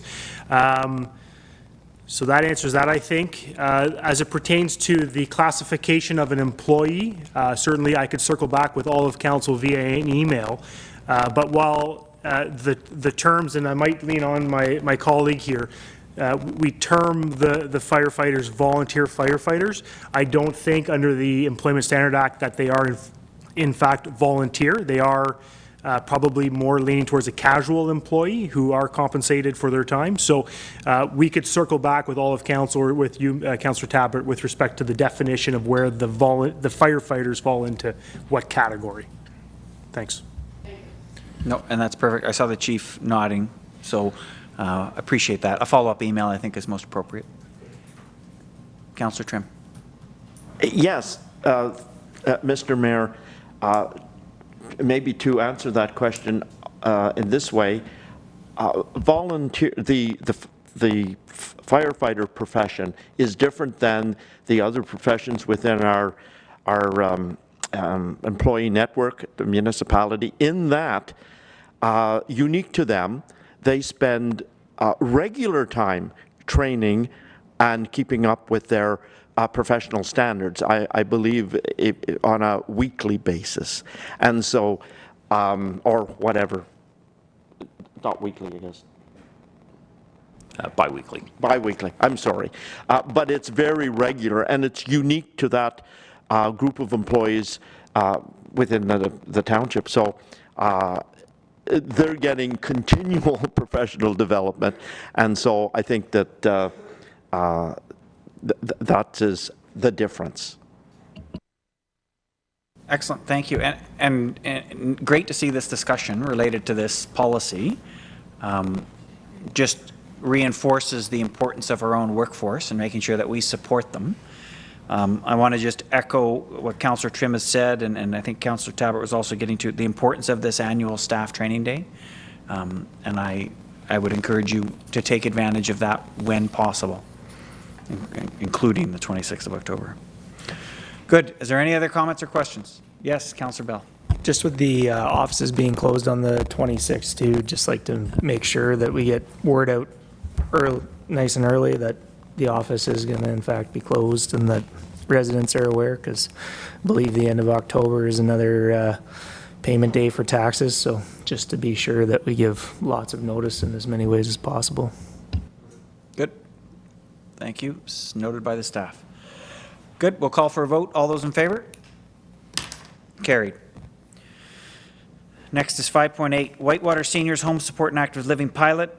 Working group terms of reference. The recommendation that the Council of Township Whitewater Region approve the amendments to the terms of reference for the Whitewater Seniors Home Support and Active Living to increase the maximum number of members from 4 to 5. A mover and a seconder, please. Moved by Councillor Trim, seconded by Councillor Moore. And going to the CAO. Yeah, thanks so much. So back in June of 2023, this year, Council did adopt a revised Whitewater Seniors Working Group Terms of Reference. And that included a variety of items, one including the number of members from the public that would serve on the working group, as well as the councillor lead and the mayor to both act as co-chairs. So after that was approved by council, we did go for, we proceeded with recruitment to the public, and we did get a little bit more interest than we maybe anticipated. And we don't like turning away sort of people who want to volunteer their time. So this report is intended to increase the maximum number of working group members from 4 to 5. So there would be 5 members of the public that would serve on the working group, as well as the 2 co-chairs, one being the mayor and the councillor lead, Councillor Trim. And then we have resource staff, which is the senior liaison coordinator as well. So what will come next is that we will return to council likely on the 20th of September with an appointment bylaw. So we will appoint the 5 members by bylaw at the next meeting of council. That pretty well summarizes my report. If there's any questions, I'll be glad to answer them. Thanks so much. Excellent. Any questions from council? Councillor Trim. Just a comment. this does not preclude in any way other members of the public who wish to volunteer their time working with this the seniors group. This only applies to the working group itself, but this working group will require an awful lot of volunteer support. So I just wanted to take this opportunity in the public to mention that. Thank you. Good. Any other comments? Councillor Moore? Does this change then what they need for quorum to conduct a meeting, or does this come into play at all, quorum? It does, and I notice the CAO looking quickly.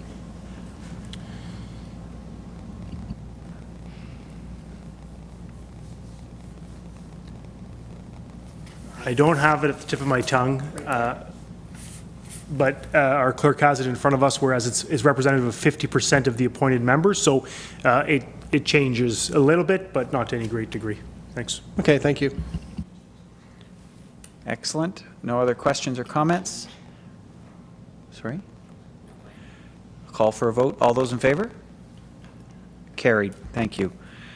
Wren Subdivision, 5.9, recommendation that the Council Township Whitewater Region approve the granting of a one-year extension to the draft plan of subdivision and conditions of the draft approval for Wren Subdivision, County File 47T 93005. Mover and a seconder, please. Moved by Councillor Trim, seconded by Councillor Moore. Oh, I didn't. Planner Benzie. Hi, thank you, everybody. So this is a quick update on the Wren subdivision, which is the BEI subdivision at the north end of the village. So as a bit of a refresher, plans of subdivisions, they go through a two-phase approval process. The first phase is draft approval, and as you'll recall from a month ago, we went through this process with the Bennett Meadows at the south end of the village. So at this stage, the approval authority, which is the County of Renfrew, they approve a draft plan, which includes a list of conditions before final approval. And this process basically approves the principle of the entire development, subject to several conditions that need to be filled. So with Wren, it's a subdivision that has a bit of history. It's been going on for some time. And so plans of subdivisions, when they get draft approval now, it's typically lasts for 3 years. And then after that, you have to apply for an extension to continue to move forward. Otherwise, it would lapse and you'd have to start from scratch. So essentially, BEI has asked us to send a letter to the county in support of an extension for the draft conditions. And in the past, staff has had the ability to do this ourselves without coming to council, but I think it's after 4 extensions, we do have to come to council to get your support to make this resolution to the county. So that's really what this is about today. And staff do support the extension of the draft approval. We have been meeting with BEI on this. There's been, a lot of learnings from doing the detailed design, which is the biggest part of going through these draft conditions. We also feel that we still want to encourage the north end of the village to be the place where we direct new development. So staff are supportive of the extension, but I am happy to answer any questions that council may have about this. Thank you. Thank you. Any questions or comments on this resolution? Hit that one out of the park. Call for a vote. All those in favor? It's carried. Thank you. 5.10, Terms of Reference for Committee of Adjustment. Recommendation that the Council Township Whitewater Region adopt a bylaw to amend the Committee of Adjustment Terms of Reference and appoint a new Secretary-Treasurer. Mover and a seconder. Moved by Councillor Tabbert, seconded by Councillor Trim. Good. And CAO, please. Did you want to present it, Clerk Miller? So the report before council is with respect to the Committee of Adjustment. 2 changes. One is to appoint a new Secretary-Treasurer, being our Community Development Coordinator, Debbie Reddy, as the Secretary-Treasurer. So that allows her to attend the Committee of Adjustment meetings, take minutes, issue the agenda, and also sign the notices with respect to minor variances and the like. The second item is with respect to the change to the terms of reference. So in lieu of any potential absentees of the members, we would also have the deputy mayor act as an ex officio member in the case where the mayor is unavailable. So in the case of the Committee of Adjustment, there's 3 members of council that sit on the committee. In the case of an absentee, the mayor attends in their place, and if the mayor can't attend, then the deputy mayor would attend in the place of the mayor. So those are the changes to the terms of reference and the bylaw, which would be considered later on in the council agenda. Thanks so much. Thank you, CAO. Comments, Councillor Tabbitt? 5.0 quorum. 5.3, we're going to add in the deputy mayor or maybe a designated, because it says that the mayor may attend, but what if the mayor cannot attend? But we have the deputy mayor listed earlier. Yeah, so Clerk Miller brought that to my attention, so we will make the amendment that reads 5.3, as ex officio, the mayor may attend, however, in his absence, the deputy mayor may attend towards quorum and count towards quorum. Perfect. We'll treat that as a friendly amendment. So we'll just note that it as amended. Yeah. So Councillor Tabbitt, that was yours. So you're good with that. Councillor Trim, you're the seconder? No, I'm fine, thank you. Thank you. Okay, good. Any other questions, Councillor Tabbitt? No, Councillor Trim. Any questions? Good. Anyone else? Questions? Comments? None. So the motion as amended. I call for a vote. All those in favor? Carried. Thank you. Item 5.11, Water and Ice Rescue Agreement with the City of Pembroke. The recommendation is that the Council of the Township Whitewater Region pass a bylaw to authorize the Mayor and Clerk to execute a water and ice rescue agreement with the City of Pembroke and direct staff to include the additional operating costs in the 2024 budget. Mover and a seconder, please. Moved by Councillor Tabbitt, seconded by Councillor Bell. Fire Chief? Clerk? I'll commence the presentation. I probably won't be able to elaborate much on the service itself, but I will speak to how we've come to the situation we're in, where we have a draft agreement before council for their consideration, as well as some of the items within the agreement. And then I'll lean on Fire Chief McLaren to provide some details on what water and ice rescue what it is, and in what instances we don't provide it. So. Back in the spring of 2023, the mayor and I met with the mayor and CAO of the City of Pembroke. We discussed many items. Among them was this water and ice rescue. So water and ice rescue, as I understand it, is a service that the fire department does not provide due to the complexities and the training required to be able to offer that service. So as a result of that discussion between the mayor and CAO, the fire chief Sell, who's the fire chief in the City of Pembroke, connected with Chief McLaren, and they commenced discussions around entering into a mutual agreement between the two municipalities in order for the township to be provided the water and ice rescue. Together, both fire chiefs had prepared a draft agreement and established a timeline for approvals and implementation. So anticipated approvals would be through September. So if council is supportive of the present recommendation, I would notify the CAO with the City of Pembroke, and he would bring forward a report to their council as well for their consideration.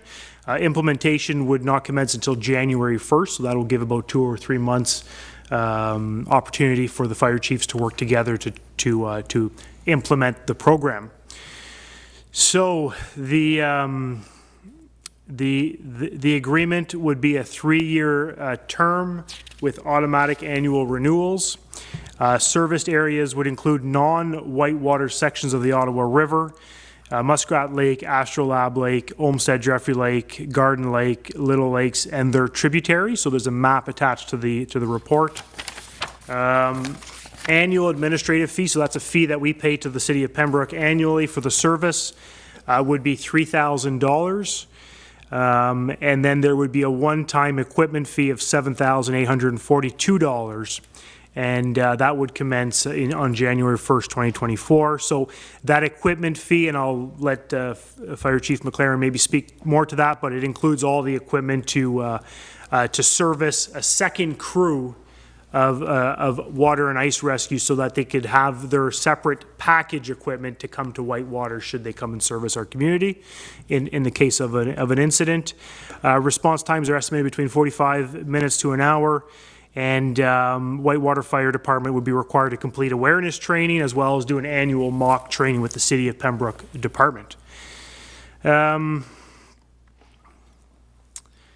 Few couple extra notes. So the city does have priority over the township calls. So if they're servicing a water and ice rescue, the likelihood is that they will not be able to attend to our site, but will inform our fire chief or the incident commander on site of their inability to attend the site. This is specifically for water and ice rescue and does not include suppression, salvage, recovery, and other types of services. Certainly, we could accommodate this likely within the, not certainly and then likely rather, we could likely accommodate this within the 2024 operating budget. So the first year would be just over $10,000, but after that would be an annual grant of $3,000 to the City of Pembroke. Yeah, so if you want to just relay any additional information, Fire Chief McLaren, that'd be great. Thanks so much. I'll just speak a little bit on the training requirements. We would be required to do the awareness training anyway. So it's really just the additional training that we would do with the Pembroke Fire Department just to determine how we would be supporting them on these calls. They'll be sending a crew specifically to do the rescue. We'd still be responsible for accountability of the command system. And supporting them in any way with lighting, helping tend ropes, things of that nature. I really don't have anything more, but just any questions. Just as one point of a clarification, so the $7,800 is not the full package, including a boat and all of the other stuff. Just to be clear, is that we're not, paying them the full cost to operate this and not operating it. So it's a package that they could grab and come with their boat and whatever other large pieces of equipment they need to support our community as well. Thanks.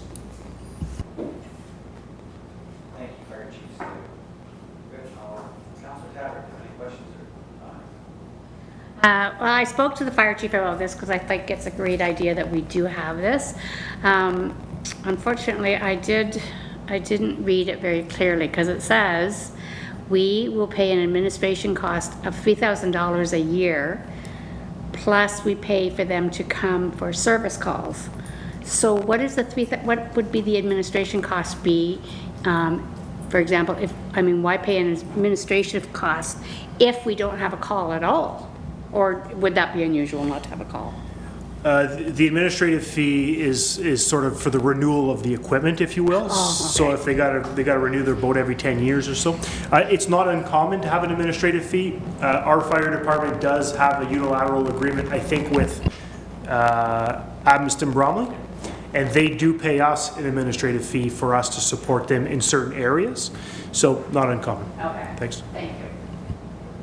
Councillor Bell, you were the seconder? No? Any other comments or questions from council? Yes, Councillor Moore? Just one, just curious as to what do they anticipate the cost for a call might be? Do we know that? I can take it. It certainly depends on the length of the call, but it will probably be in the neighborhood of $600 to $650 per hour. There'll be some additional costing with fuel for both the boat and the mileage for them to respond depending where in the township they're coming. Okay, makes sense. Thank you. Councillor Bell? Sorry, does that include the training day as well? Is that an administrative fee, or are they going to be charging you for that that annual training day? And how many hours is that training, I guess, is? There's the specifics to that remain to be worked out, but we'll be paying our firefighters their annual rate, or their hourly rate, I should say. And I don't know if we're paying on top of that for them to provide the training. We'll likely go to their location, and if they're doing it on shift, we probably won't be, but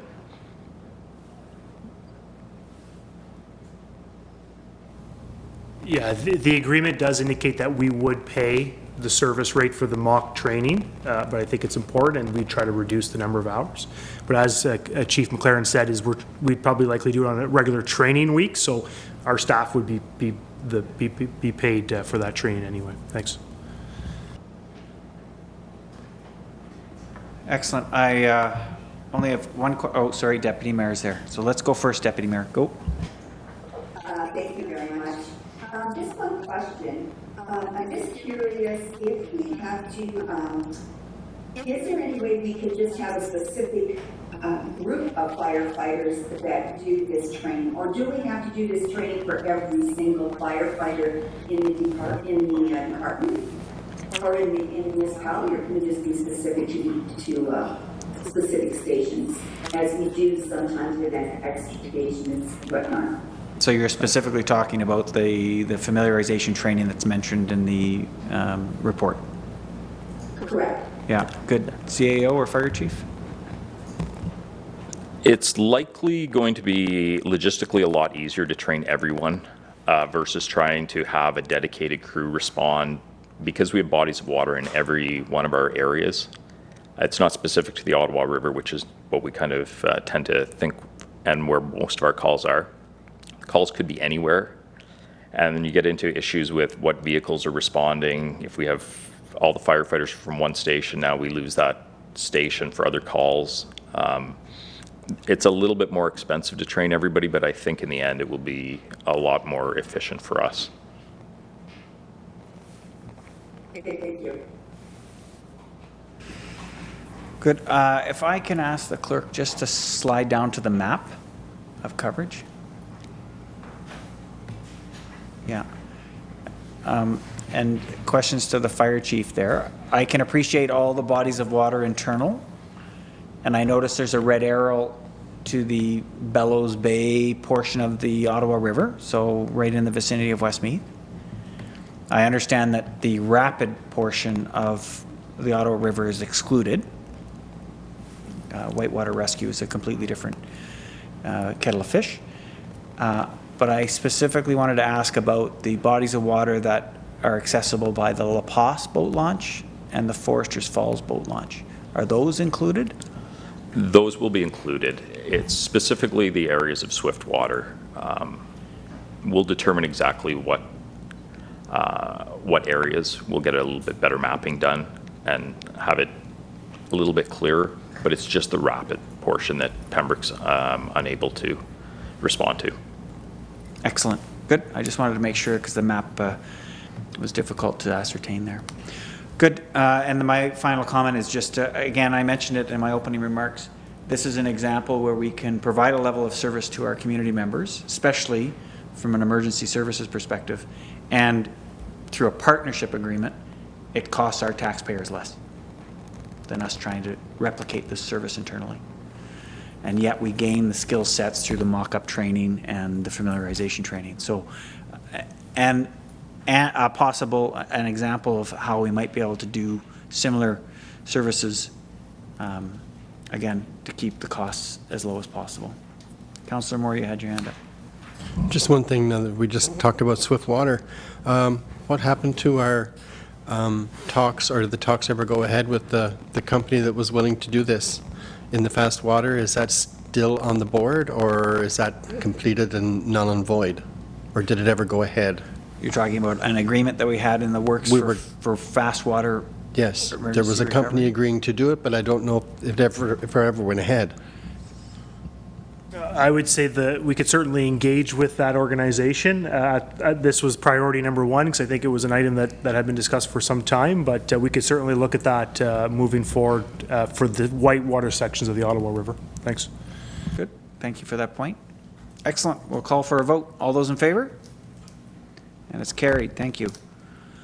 Excellent. I'd like to propose a quick recess of 10 minutes. So back seated for 309, please. Thank you.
Welcome back to the Township Whitewater Region's Special Council meeting for the 5th of September. We're on item number 6 in our agenda, correspondence. There are a number of items of correspondence, 17 in total, plus we added one when we amended the agenda, so 18 items. An indication of those that have been collected through the summer period since our last council meeting. I'm not planning to speak to each and every one of them. There are 3, I believe, that the CO and I will tag team on. The remainder, if you would like, I will give you the opportunity to stop and ask questions or make comments on them as we go through, but if there are none, we'll just continue to move through. Good. So the first one, 6.1, a letter of support for New Horizons Seniors Program. The Community-Based Projects Grant is submitted to us by the Upper Ottawa Valley Chamber of Commerce. The recommendation is that the Council of Township Whitewater Region approve providing a letter to the Ottawa Chamber of Commerce to support the New Horizons Seniors Program Community-Based Projects Grant. A mover and a seconder, please. Moved by Councillor Moore, seconded by Councillor Bell. CAO, you're going to speak to this one? You want me to? That's the New Horizons, if you could speak to it, please. Perfect. So, as you can see in the attached email that was received from their executive director, we were asked to provide a letter of support for a program that they're looking at proposing for businesses in the community. And I spoke with Councillor Olmsted prior to the meeting and got his input. He wholeheartedly supports the proposal and sees that it's a well worth cause, not just for the greater community, but specifically for Whitewater Region as well. So with that, I'll open the floor to questions or any comments. Councillor Moore. Just one thought crossed my mind when I was reading that. If we join this group in support of, what happens down the road with any of the other groups pertained in that, or even us, about applying for grants or not? Does that affect us? In the sense that these letters of support that are provided are collected for any organization that's applying for a grant like this. We, for example, on the seniors grants, we collect about 20 or 25 for each grant that we apply. So the relationship is limited to that grant. And I wouldn't hesitate to reach back out to the Upper Ottawa Valley Chamber of Commerce and ask them for a letter of support if a grant we were applying for would benefit from their letter of support. Okay, thank you. Good. Any other questions? Good, we'll call for a vote. All those in favor? Thank you, it's carried. Item 6.2 is the Building Faster Fund from the Ministry of Municipal Affairs and Housing.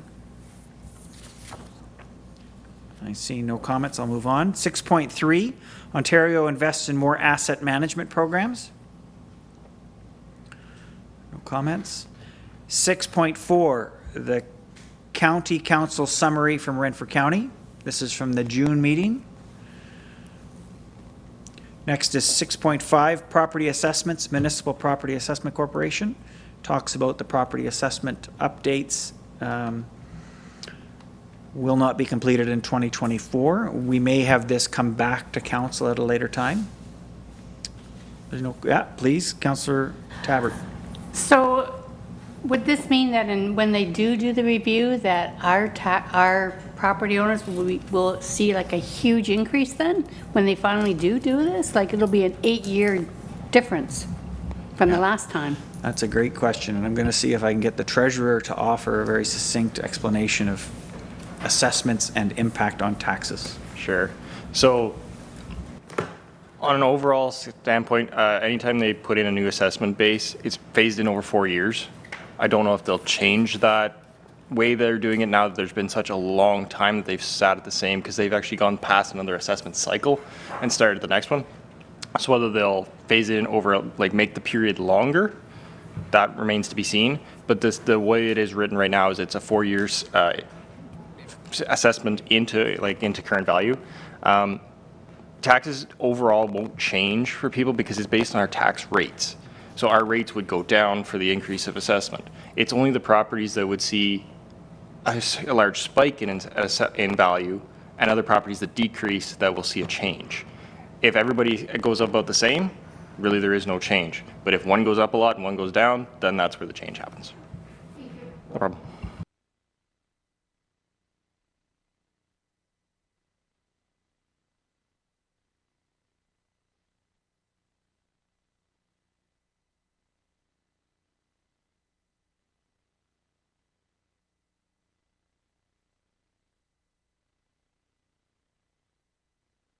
Six 6.6 is a journey forward from the Algonquins, Ontario. You'll see in that attached letter that they're offering to reach out and develop a relationship. I've asked the CAO if we can take the same approach we're doing with our neighboring municipalities. We'll reach out to them and have an opportunity to meet and build those relationships going forward. Is there anything you want to add, CAO? Good. Seeing nothing, we'll move on. 6.7, the Immigrant Attraction and Retention Strategy for Eastern Ontario, Joint Advisory, Lanark and Renfrew. And you'll see there a proposal. They're doing a strategy session in early October to do with immigration attraction and retention. I don't think we have any comments at this point in time. Next item is the Service Ontario Eganville location. The Ministry of Public and Business Service Delivery thanked us for our letter of support that we provided to Eganville to increase access for their Service Ontario location.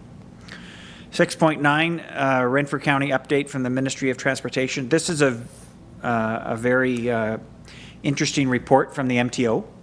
If you get into it, you'll see maps of Renfrew County and where the Ministry of Transportation is going to be working this summer in Whitewater region. That's specifically the culvert here at Foresters Falls Road and Highway 17. But you'll also note there are other forecasted works that will be taking place in the upcoming years. So it provides you some context for the implications to Whitewater region. Yes, Councillor Tappert. When I was looking at this, I didn't see on here, I saw on the map where we were having a culvert replaced, but nowhere in here does it say when, even though you say it's this summer. Like, is it going to be done this year? Because there are other program, like other ones, they have a little bit about them, but they didn't have anything about the Foresters Falls project. Yes. So I'm wondering if it's being done this year or not now. Noted, and I made an error. It's not a this year project, it's a multi-year project. It started this year. And you notice now that they've realigned some of the power and underground cabling. They're going to realign that whole intersection, then build the culvert, then bring it back over the culvert. So it's multi-year. I know that our manager of public works did provide a brief on it in the past. Maybe we could reference that report at some point, just provide it secretarially. Yeah, we'll reissue the memo we received from the MTO. Yep. That'll provide an outline, but it is ongoing and it's multi-year. So thank you. Good. Next item is COVID-19 testing from the Renfrew County Health Unit. Next is high-speed internet update from the Ministry of Infrastructure. Again, just no change to our current forecast 2025. We're supposed to have more high-speed and more cell coverage in our community. 6.12 AMP, so asset management planning. Again, the theme that we're seeing, as we heard from the delegation this morning on wastewater and water treatment, and we're going to hear this afternoon reference arenas, asset management, and the long-term financing to reinvest in our assets is not just something that we're focused on, it's all across the province. And the province is supporting more and more of the asset management programming with training and, of course, regulation and updates. So Minister Surma has just provided some more information there. 613 is the dead stock capacity initiatives from the Ministry of Agriculture, Food and Rural Affairs. Ontario Municipal Act changes regarding mistreatment of others and women saying no. So this is an advocacy group fighting to address councils, members of council who do not, who are alleged or found guilty of mistreatment of others. So some information there. The next one is streamlining of approvals under the Aggregate Resources Act and supporting policy. 6.16 is the county council summary from our August meeting. And 6.17 is a call for action on housing and homelessness for the county of Renfrew. Good. And then I will insert 6.18. You have the motion in front of you. I emailed Perfect. the attachment. So this 6.18 is the amended agenda item from our approval of the agenda. The motion before us is that the council of the Township of Whitewater Region approve the issuance of a letter of support and budget for any resources needed to be included in the 2024 budget proposal for a pilot program including public charging stations and electronic ride-share vehicle in September 2023. Can I get a mover and a seconder to get this on the floor, and then we'll discuss it? Moved by Councillor Trim, seconded by Councillor Moore. And I'll turn it over to the CAO. Yeah, thanks so much. So what this motion refers to is a current funding initiative that's being issued by the provincial government, and it's called the Rural Transit Fund. It's a capital stream, and they're accepting applications to support rural transit activities related to the delivery of transit solutions within rural communities. So through this stream, eligible applicants will be able to submit applications up to $3 million to help cover the costs of a new or expanded transit solution. And essentially, I've been in communications with Annette Gilchrist from the CAO with Bonashire Valley with respect to her bringing to light this initiative to myself and other CAOs in the area, and her intended pilot project that she wishes to implement in the coming years, if we're successful in obtaining funding from the province. So the pilot project proposal at this stage would include 6 charging stations and 3 electric vehicles to be used for public sharing by community members. So what that means is, in the case of Whitewater Region, if we partner with Bonashire Valley, is that we'd be able to install charging stations within the village of Cobden and Beachburg, and potentially in the village of Westmeath as well.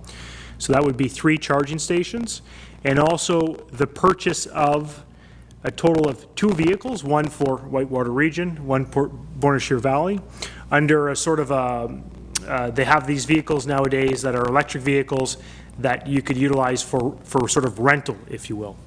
So I'll get into a little bit of the logistics around that, but the total cost of the program would be approximately $350,000. Rather, $440,000, which includes 2 vehicles and 4 charging stations. The grant is 80% of the total cost, so that would be $352,000 covered by the grant. So the remaining $88,000 would have to be covered by the 2 municipalities. So for a total cost of $44,000 to Whitewater Region, we'd be able to pilot over 5 years this program, which would include 3 charging stations and a vehicle. So the $44,000 does include a couple things. So revenue generated from the charging stations. So through this program, we would engage a company to manage the charging stations and to manage the vehicles. So they would essentially generate revenue through the charges, and we would be compensated. We would generate some revenue to the township through the charging stations, and then also for the rental. So essentially, the rental vehicle is such that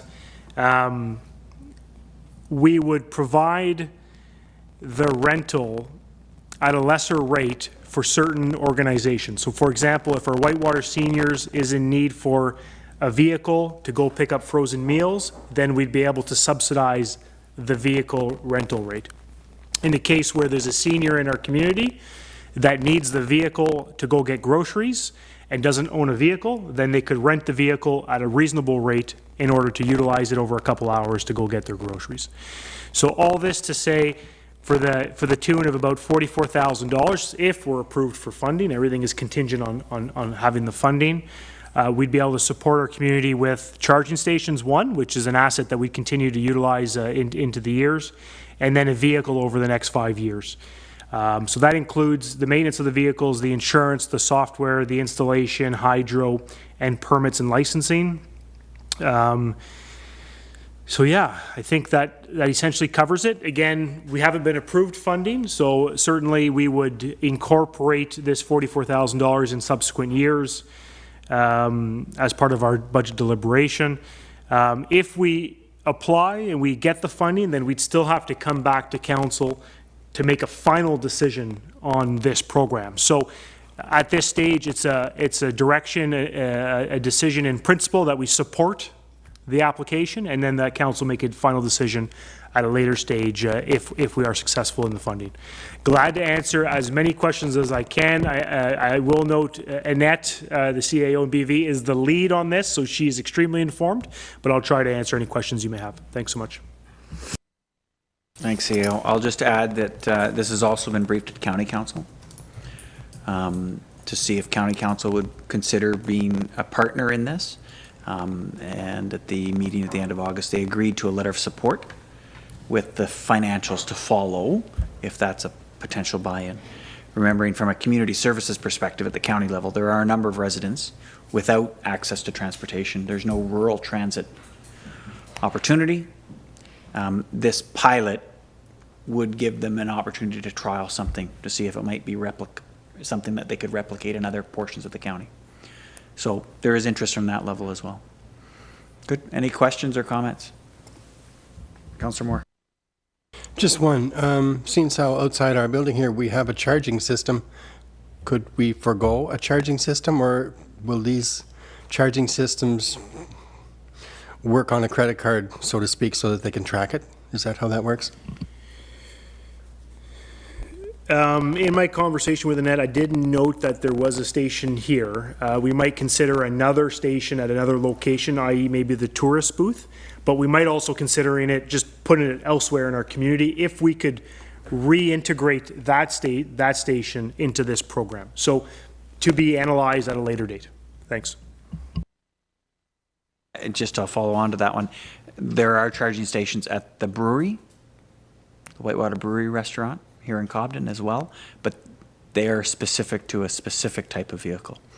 So yes, you're right. You have to make sure that when we're looking at this picture, it's we have to know what type of charger and how does it match up with the vehicles that are available. Councillor Tabbert. There are also charging stations at the Shell station. I think there's 3 of them. I think so. 3 at least, but yeah. And but I will go ahead and ask my other question. In the resolution, it says that North Algona Wilberforce is part of this, but will there be are they included in this, or what's the story behind it? So we did reach out to North Algona Wilberforce. I'm not entirely sure if they are in the same situation as us in trying to get a sort of a commitment and principle from their council. The estimates I have only have WWR and BV, so I'm just reiterating the information that's been provided to me. Thanks. Councillor Trim. Yes, I've noted that during the summertime at least, there are a couple of fully electric vehicles and a couple of plug-in hybrids that park in the parking lot at the arena to cycle. And I do know that there is 3-phase hydropower coming to the rink, and so that would support at least one or maybe multiple, but it'd be very nice in our area, which does not have any charging stations, to have one there, because I do know there are visitors coming with electric or plug-in hybrid vehicles that may want to take advantage of that service. I want to get my 2 cents in for the arena at Westmeath. No, and that's exactly, there is an economic development perspective on this proposal as well. Although it is primarily a rural transit pilot, you're exactly right. And Councillor Bell. So this would be just a letter of support to try to go after this funding, but I think, like, for myself, looking forward to actual approval for it, I'd want to see a lot more of the background information on, after the 5-year pilot project, if funding's taken away, what, who owns the charging stations, what the maintenance fees are on that, what the, batteries have to be changed in electric cars, what is the liability going to be for that at the end of the day, because I've been told by a number of people that have done that research that it's almost, you're going to be more cost efficient just to replace the car as opposed to replace batteries. So just in a general sense, I'd be all right kind of pursuing this to see if we can get the funding, but I think there's a lot of details in this that need to be worked out before we decide to go ahead with a project like this that might open us up to some more, to future liability that's outside that $44,000 for sure. Certainly noted. I think one of the key things is it's kind of a first come, first serve application, but we could, for information purposes, subsequent to today's meeting, we're just bring an information report summarizing those details. So certainly it's noted, and we'll have those details to you prior to the approval of, if we get approval, and maybe in advance of that. Thanks. And then just a question, like I was reading through it a little bit earlier, and is it specific to electric vehicle transportation? Because obviously in our setting, renting an electric vehicle is not reasonable for some people, just from distance from charging stations, accessibility from charging stations. Is there other options basically to pursue where, because you look in Ottawa, they have these these car share programs where it's basically the same idea but with a gas-powered vehicle. Is there other options to pursue that might make more sense for the logistics around our township, or is it specific to electric vehicle implementation? I think the software provider that Annette was examining was specific to electric vehicles on the basis that you don't have to refuel them. So it's easier to just, it's stationed in this location, utilized and returned to the station. But I could investigate that as well. Thanks. Good. And I think we take note, the asset management component of this proposal has to be considered. So I'd encourage staff when it comes back, do we really need to own this asset? Do we need to own that charging station in the end? Who's going to replace the vehicle in 5 years? Great questions, and we have to know that if we're in, we're going to be in for the AMP portion of it. Good. Any other comments? Deputy Mayor, I didn't even look at you, so. No, you're good? Okay.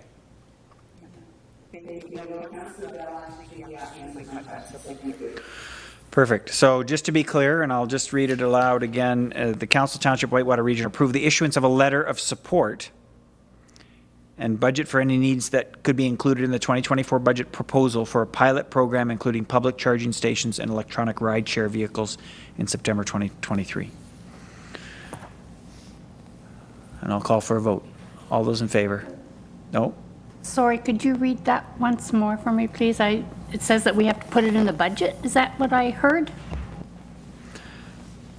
Yes, it would be put in the budget pending whether or not we wanted to proceed, rather than added afterwards. Okay. That's the intent of that language. Okay, thank you. Okay. It's good. You had your hand up, same thing? No, I was voting. Okay. All those in favor? And motion's carried. Thank you. Good. Item number 7, bylaws. 7.1, recommendation that the Council of Township of Whitewater Region enact the bylaws listed on the September 5th, 2023 agenda. As amended. As amended. Mover and a seconder, please. Moved by Councillor Tabbert, seconded by Councillor Trim. Any comments or questions? None. We'll call for a vote. All those in favor? And it's carried. Next item, we'll move into a closed session, 8.1. The recommendation is that the Council of Township Whitewater Region move into closed session at 3:38 PM as permitted in Section 9 of the procedural bylaw with the CAO and clerk remaining in the room to receive advice that is subject to solicitor-client privilege, including communications necessary for that purpose, and discuss a position, plan, procedure, criteria, or instruction to be applied to any negotiations carried on or to be carried on by or on behalf of the municipality or a local board, in this case, the Beachburg Agricultural Society Agreement. A mover and a seconder, please. Moved by Councillor Tabbert, seconded by Deputy Mayor.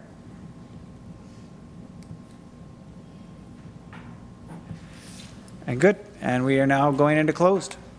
Thank you for staying, Dan and Alex. Appreciate your guys' presence.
Okay, so we're live?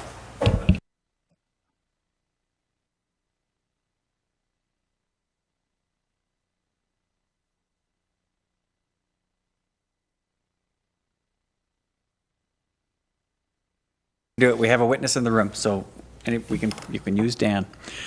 At this point in time, the Township of Whitewater Region would like to rise and report from our closed session, and I'll get the CAO or the clerk to read the direction that was provided.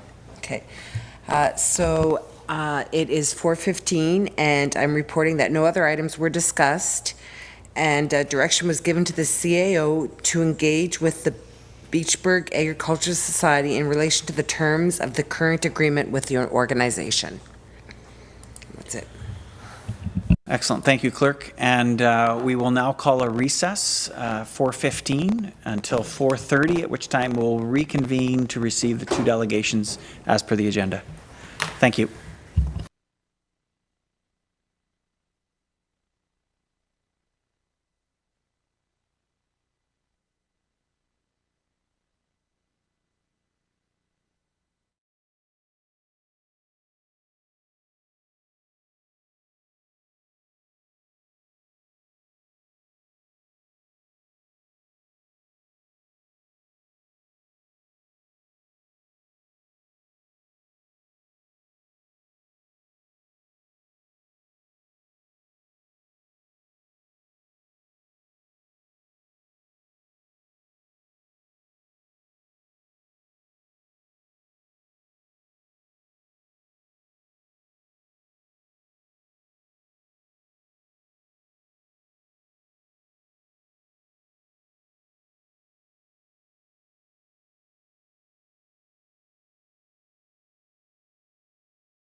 Deputy Mayor, can you see us? Can you see council chambers? Perfect. Thank you.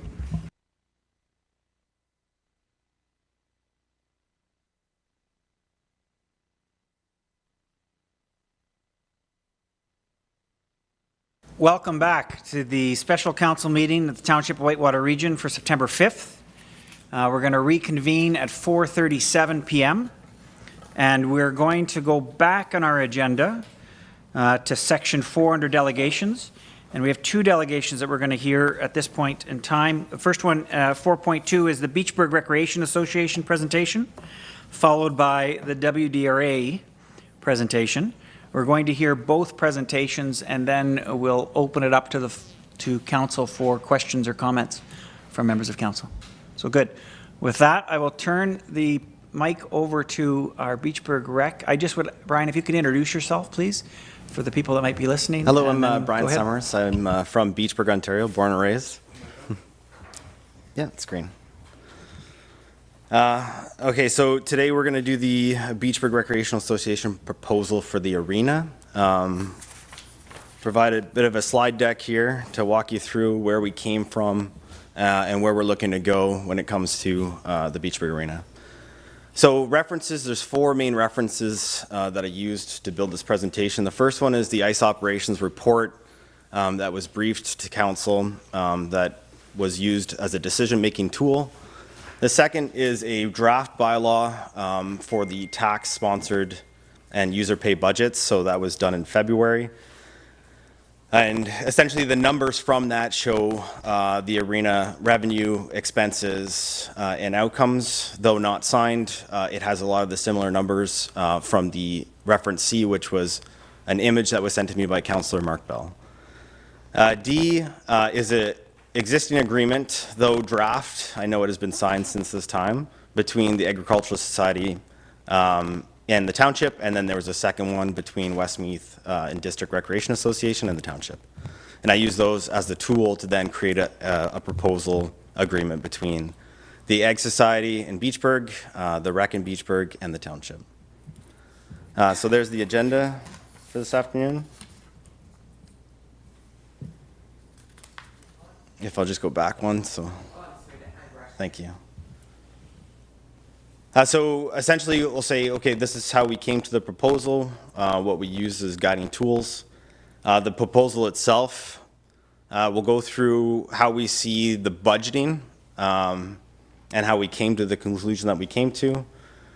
What the township budget would look like if you went ahead with the proposal, which is scalable, and we'll talk through that.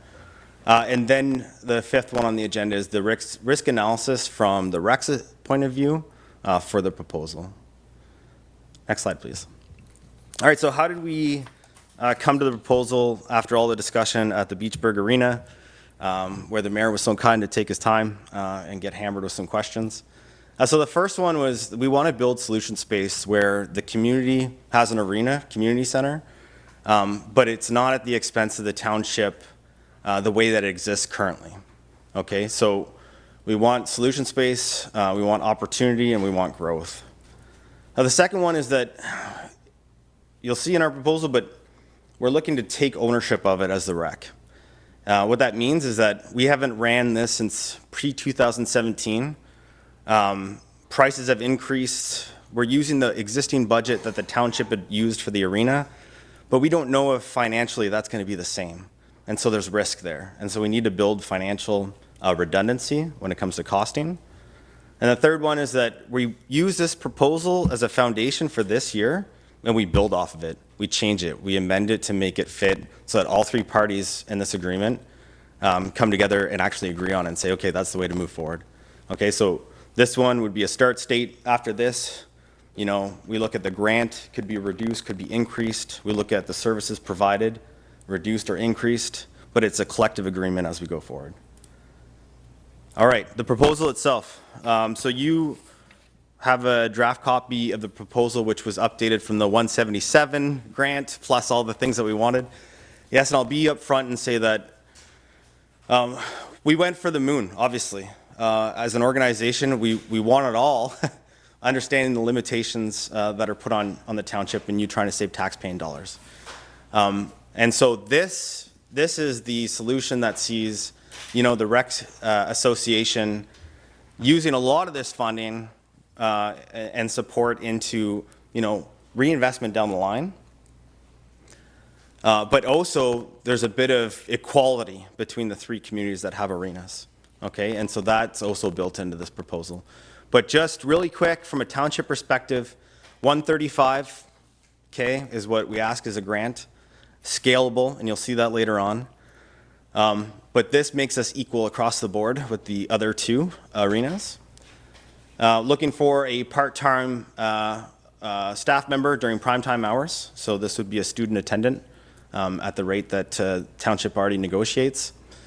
We're looking at covering the insurance, the land tax, which is not covered in the current budget by the Township, and water. Also provide garbage removal services, snow removal and de-icing, which is currently provided anyway for that area. We would see advertising come back to the Beachburg Rec, either increased or otherwise, but help to augment the costs of operations and management. See the return of the Beachburg, it says Zamboni there, but ice resurfacer, as Ivan has pointed out to me. But specifically, it's actually the Olympian that used to belong to Beachburg. We see access to the arena structure and substructure, and that was just for repairs that might be required or that we know that are required. What do we owe you? We assume the operations and maintenance of the arena. That includes the capital projects that need to be completed in the next 5 years, and we plan for that, we budget for it, and we execute. We provide the township the budget proposal annually along with our end-year budget, and that's where we have an honest discussion, and we say, okay, this is how much we spent this year, this is how much we're anticipating to spend next year, and so we just kind of need to balance ourselves as two entities, making sure that one isn't disadvantaging the other. We assume the canteen services that have existed in Beachburg. We assume the advertising and the maintenance of that advertising. We maintain the similar ice rental charges with the township, and so that is to take away direct competition. We provide 4 hours a week of prime time for free public ice skating. We provide a key to the township and to the Ag Society as owners in this venture. And we provide the arena to the township in case of emergency operations as required, no cost.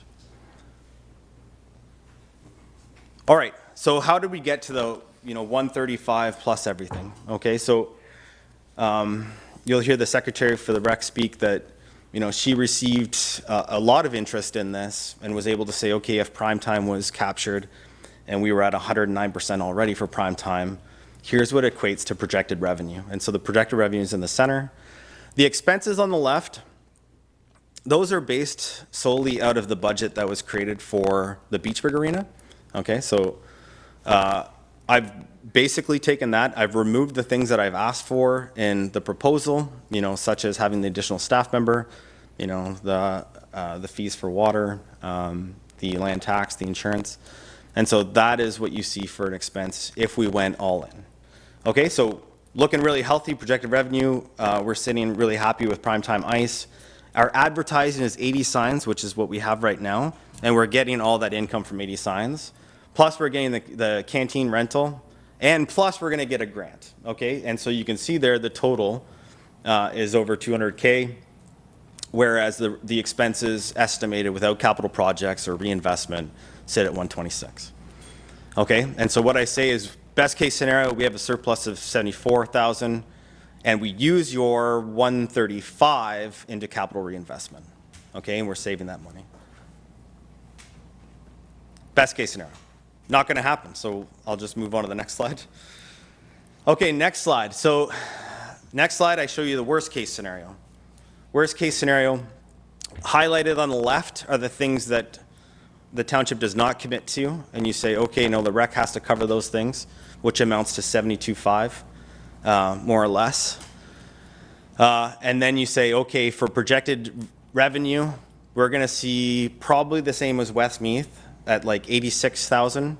We're going to see zero in advertising because you're going to not let us take that advertising, and we're going to still run the canteen.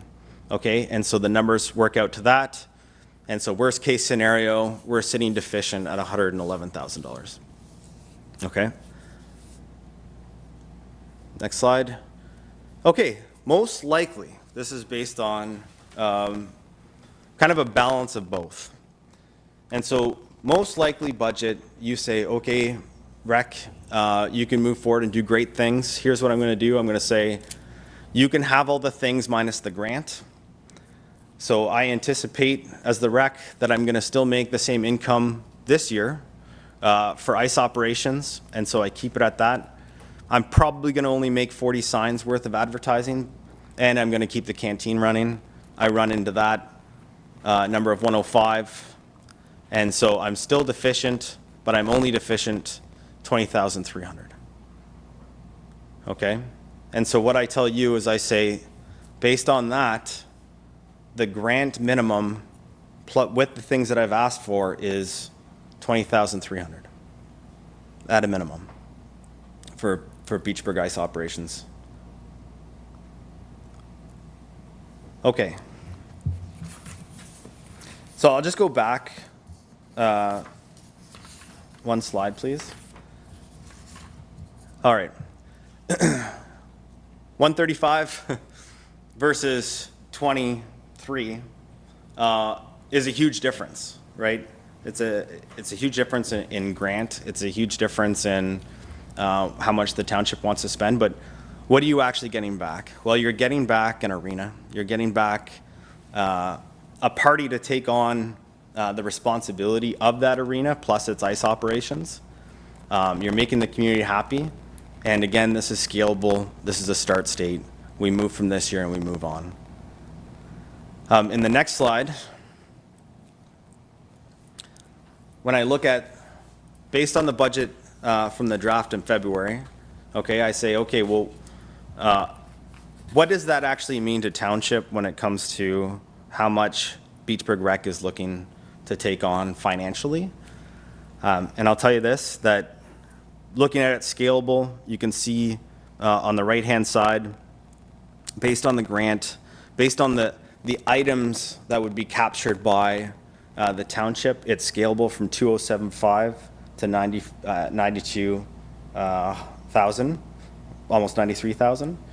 Okay, and that's how much you would commit with either with the grant and the additional things that we have asked for.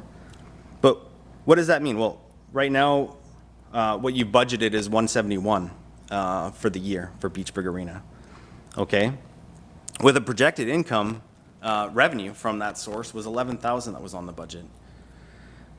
So that still put you, at 160 as what you were going to commit to spend this year anyway. And so we take it off your hands. We find a solution that fits both the township and the rec, and it's still going to cost you less, or it's scalable to cost the township less, and it doesn't have to be run by the township. So you can see there was some discrepancies, and I just go reference A as the ice operations. So from a deficiency point of view, this is all three arenas, of course. It was listed in the report for ice operation approximately 350,000, but all the way from 350,000 in that report to the latest update from Councillor Mark Bell, which had a forecasted budget, probably with not opening Beachburg at all, but maybe keeping the other two alive, of 59,000. But if you do keep Beachburg open, you would see an updated, and this is depending on Westmeath opening as well, but you would see an updated budget arena deficiency of between 440 to 124, only to be scalable as we move forward too. Because again, the numbers that we're projecting are definitely not going to be the numbers at the end year. If you understand that some of the things will cost more, but probably some of the things will cost a lot less. And so that's why I'm saying that more than the base amount right now reduces our risk moving forward, and then it's scalable every year after that.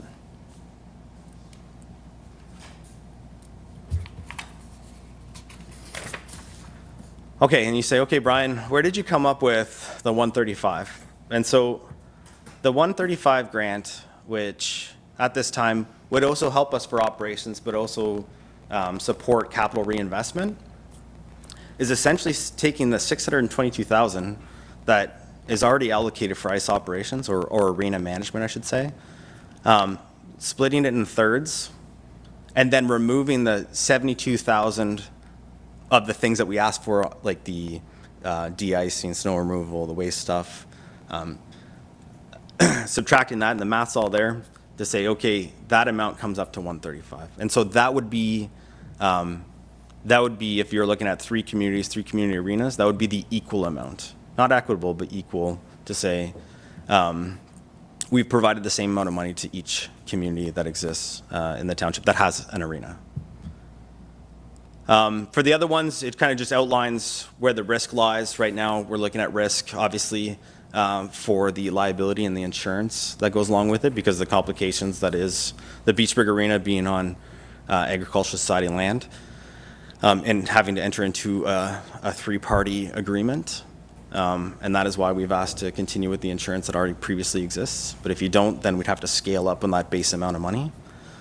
And then the arena startup fees, so I've kind of alluded to that to say that if you give us the bare minimum of just over $20,000, that there's risk there that the startup fees may not be what the rec has monetarily, to say, okay, well, I need to pay somebody immediately as a manager. I need to fix the things that need to be fixed, and I need to get the ice in so that we can run operations.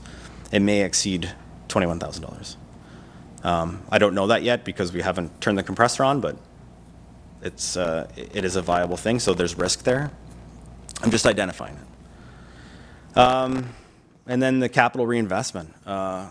If we continue to pay the base amount, yes, the community will hoist it on board to try our best to solve our problems within our community, but a little bit more money each year also goes a long way, especially with small communities. And yeah, just the last one again, community satisfaction. This is not my risk to analyze, but as you can tell, there's been two communities that are heavily invested to see their arenas for their children start back up. And meeting halfway goes a long way. And messaging that also goes a long way. I believe we're going to hold questions until after, so thank you for your time.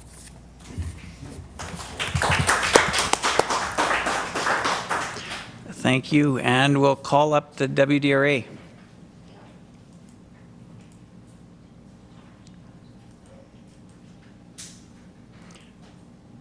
So Brenda, I'll just get you to introduce yourself once you get the mic on, and the floor is yours. Hi, Brenda Wright-Grady, and I'm representing the Westmeath and District. Can you just pull that mic down towards you? Yeah, there you go. Thank you. Brenda Wright-Grady, and I'm representing the Westmeath and District Recreation Association. And our proposal is at very early stages, and it's very simplistic compared to what you just seen. So, so thank you, first of all, for letting us present our proposal today, and being it's a very important item for our community. The community of Westmeath is opposed to the decision to close the Westmeath Arena, meaning not to have the ice pad. It is a vital to our community, providing social connection, active living, and a sense of community to both young and old. As such, we ask that the Westmeath Arena be open for the 23-24 season, so we can work with the township to develop a plan for future seasons. Recently, we've been approached by neighboring communities and groups that are very interested in renting ice at our facility specifically, but the way it's set up now, they really can't book ice at our facility.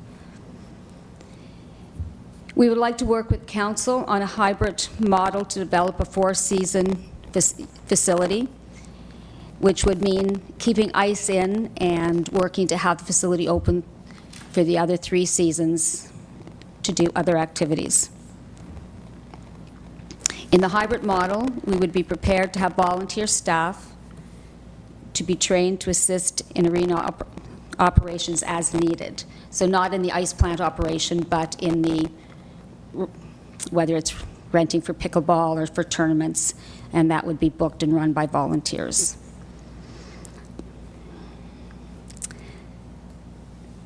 So a lot of that thought have been put on into activities that would and could be used, they could use facility for.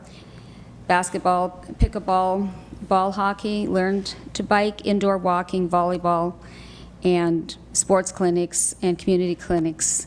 And we do have a lot of very interested members that are investigating these opportunities, as well as how to implement them. And it'd be most important that the community would be able to rent those specific off-ice times themselves to take that responsibility away from the township.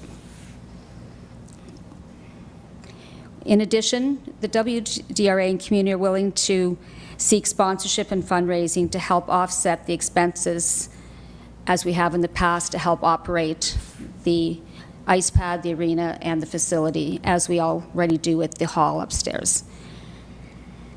And as we have a good working relationship right now with the township, as we have managed the hall now for a few years, and we have had a good working relationship as far as our volunteers helping and the township supporting us and helping us with grants, etc.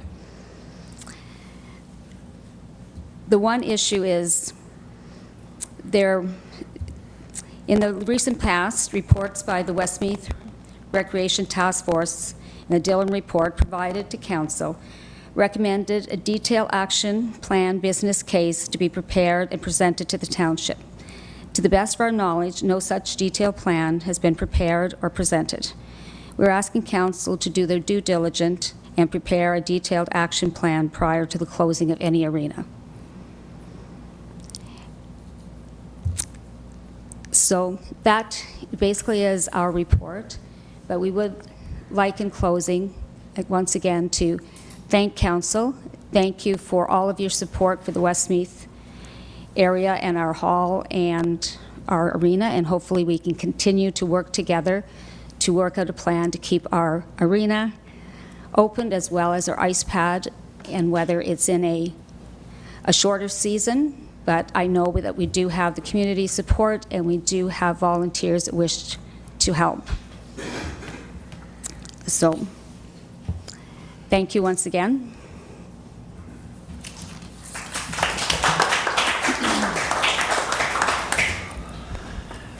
Thank you, Mrs. Grady. And what I'll do is I'll ask Beachburg Rec to come back up to the podium, and we'll open it up to questions from members of council. Can we get his presentation back up on the monitors, please, just in case there's a flip back and forth? I can't take my minute at the same time.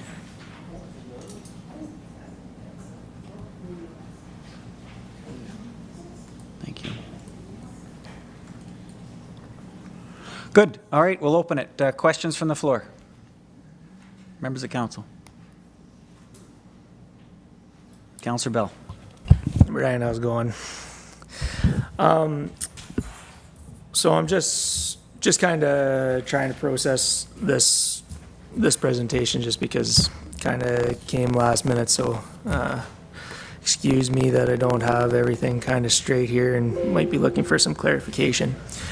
But as far as the best case budget, so that scenario, Beachburg Rec Association would be looking for $135,000 as a grant opportunity, and that is in addition to the snow removal insurance, water, land tax assistant incorporated. So the township would be taking care of those expenditures plus $135,000. Is that correct?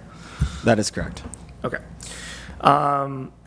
And then, so looking at, I guess, so whenever we look at that 135,000, so just looking at the budget for for the basis that the decisions were made on, we were looking at that expenditure of $622,000 as the budget for the rinks, and then that deficit being around that $300,000 mark, right? So with this, with that initial proposal or that best case budget scenario, that $72,500 added on to that $135,000, we'd be looking, or the township would be looking at bearing the cost for approximate, like over $200,000 at that point, right? So if we go back to, or not back, forward to the township budget. And so if we were just a little bit forward, one more. Oh, sorry, one more. Okay. There it is. So to answer your question, yes, it would be more than the allocation of 171 currently, and therefore increase the deficit. And so the scalable deficit from like our preferred co of everything to the scaled down version would see the deficit increase from the estimated approximate 350 to 440. Right. But I will remind you that in all three arenas, the budget that currently exists does not have capital reinvestment anywhere. Yep. And so, I mean, that's kind of wrong in itself. And so I'm just kind of identifying that if we go back to our best case scenario, that 135, in addition to the surplus of 74,000, Yep. that 135 is just capital reinvestment. Right. So basically, the Rec Association would be committing to taking that grant as an opportunity for capital investment moving forward then, that's kind of what you're suggesting? Yes, and we can leverage as a non-for-profit organization, Right. like material, and use that for labor costs, especially whenever it comes to specialized labor. Right. So the only thing about that particular situation that I can see just looking at everything.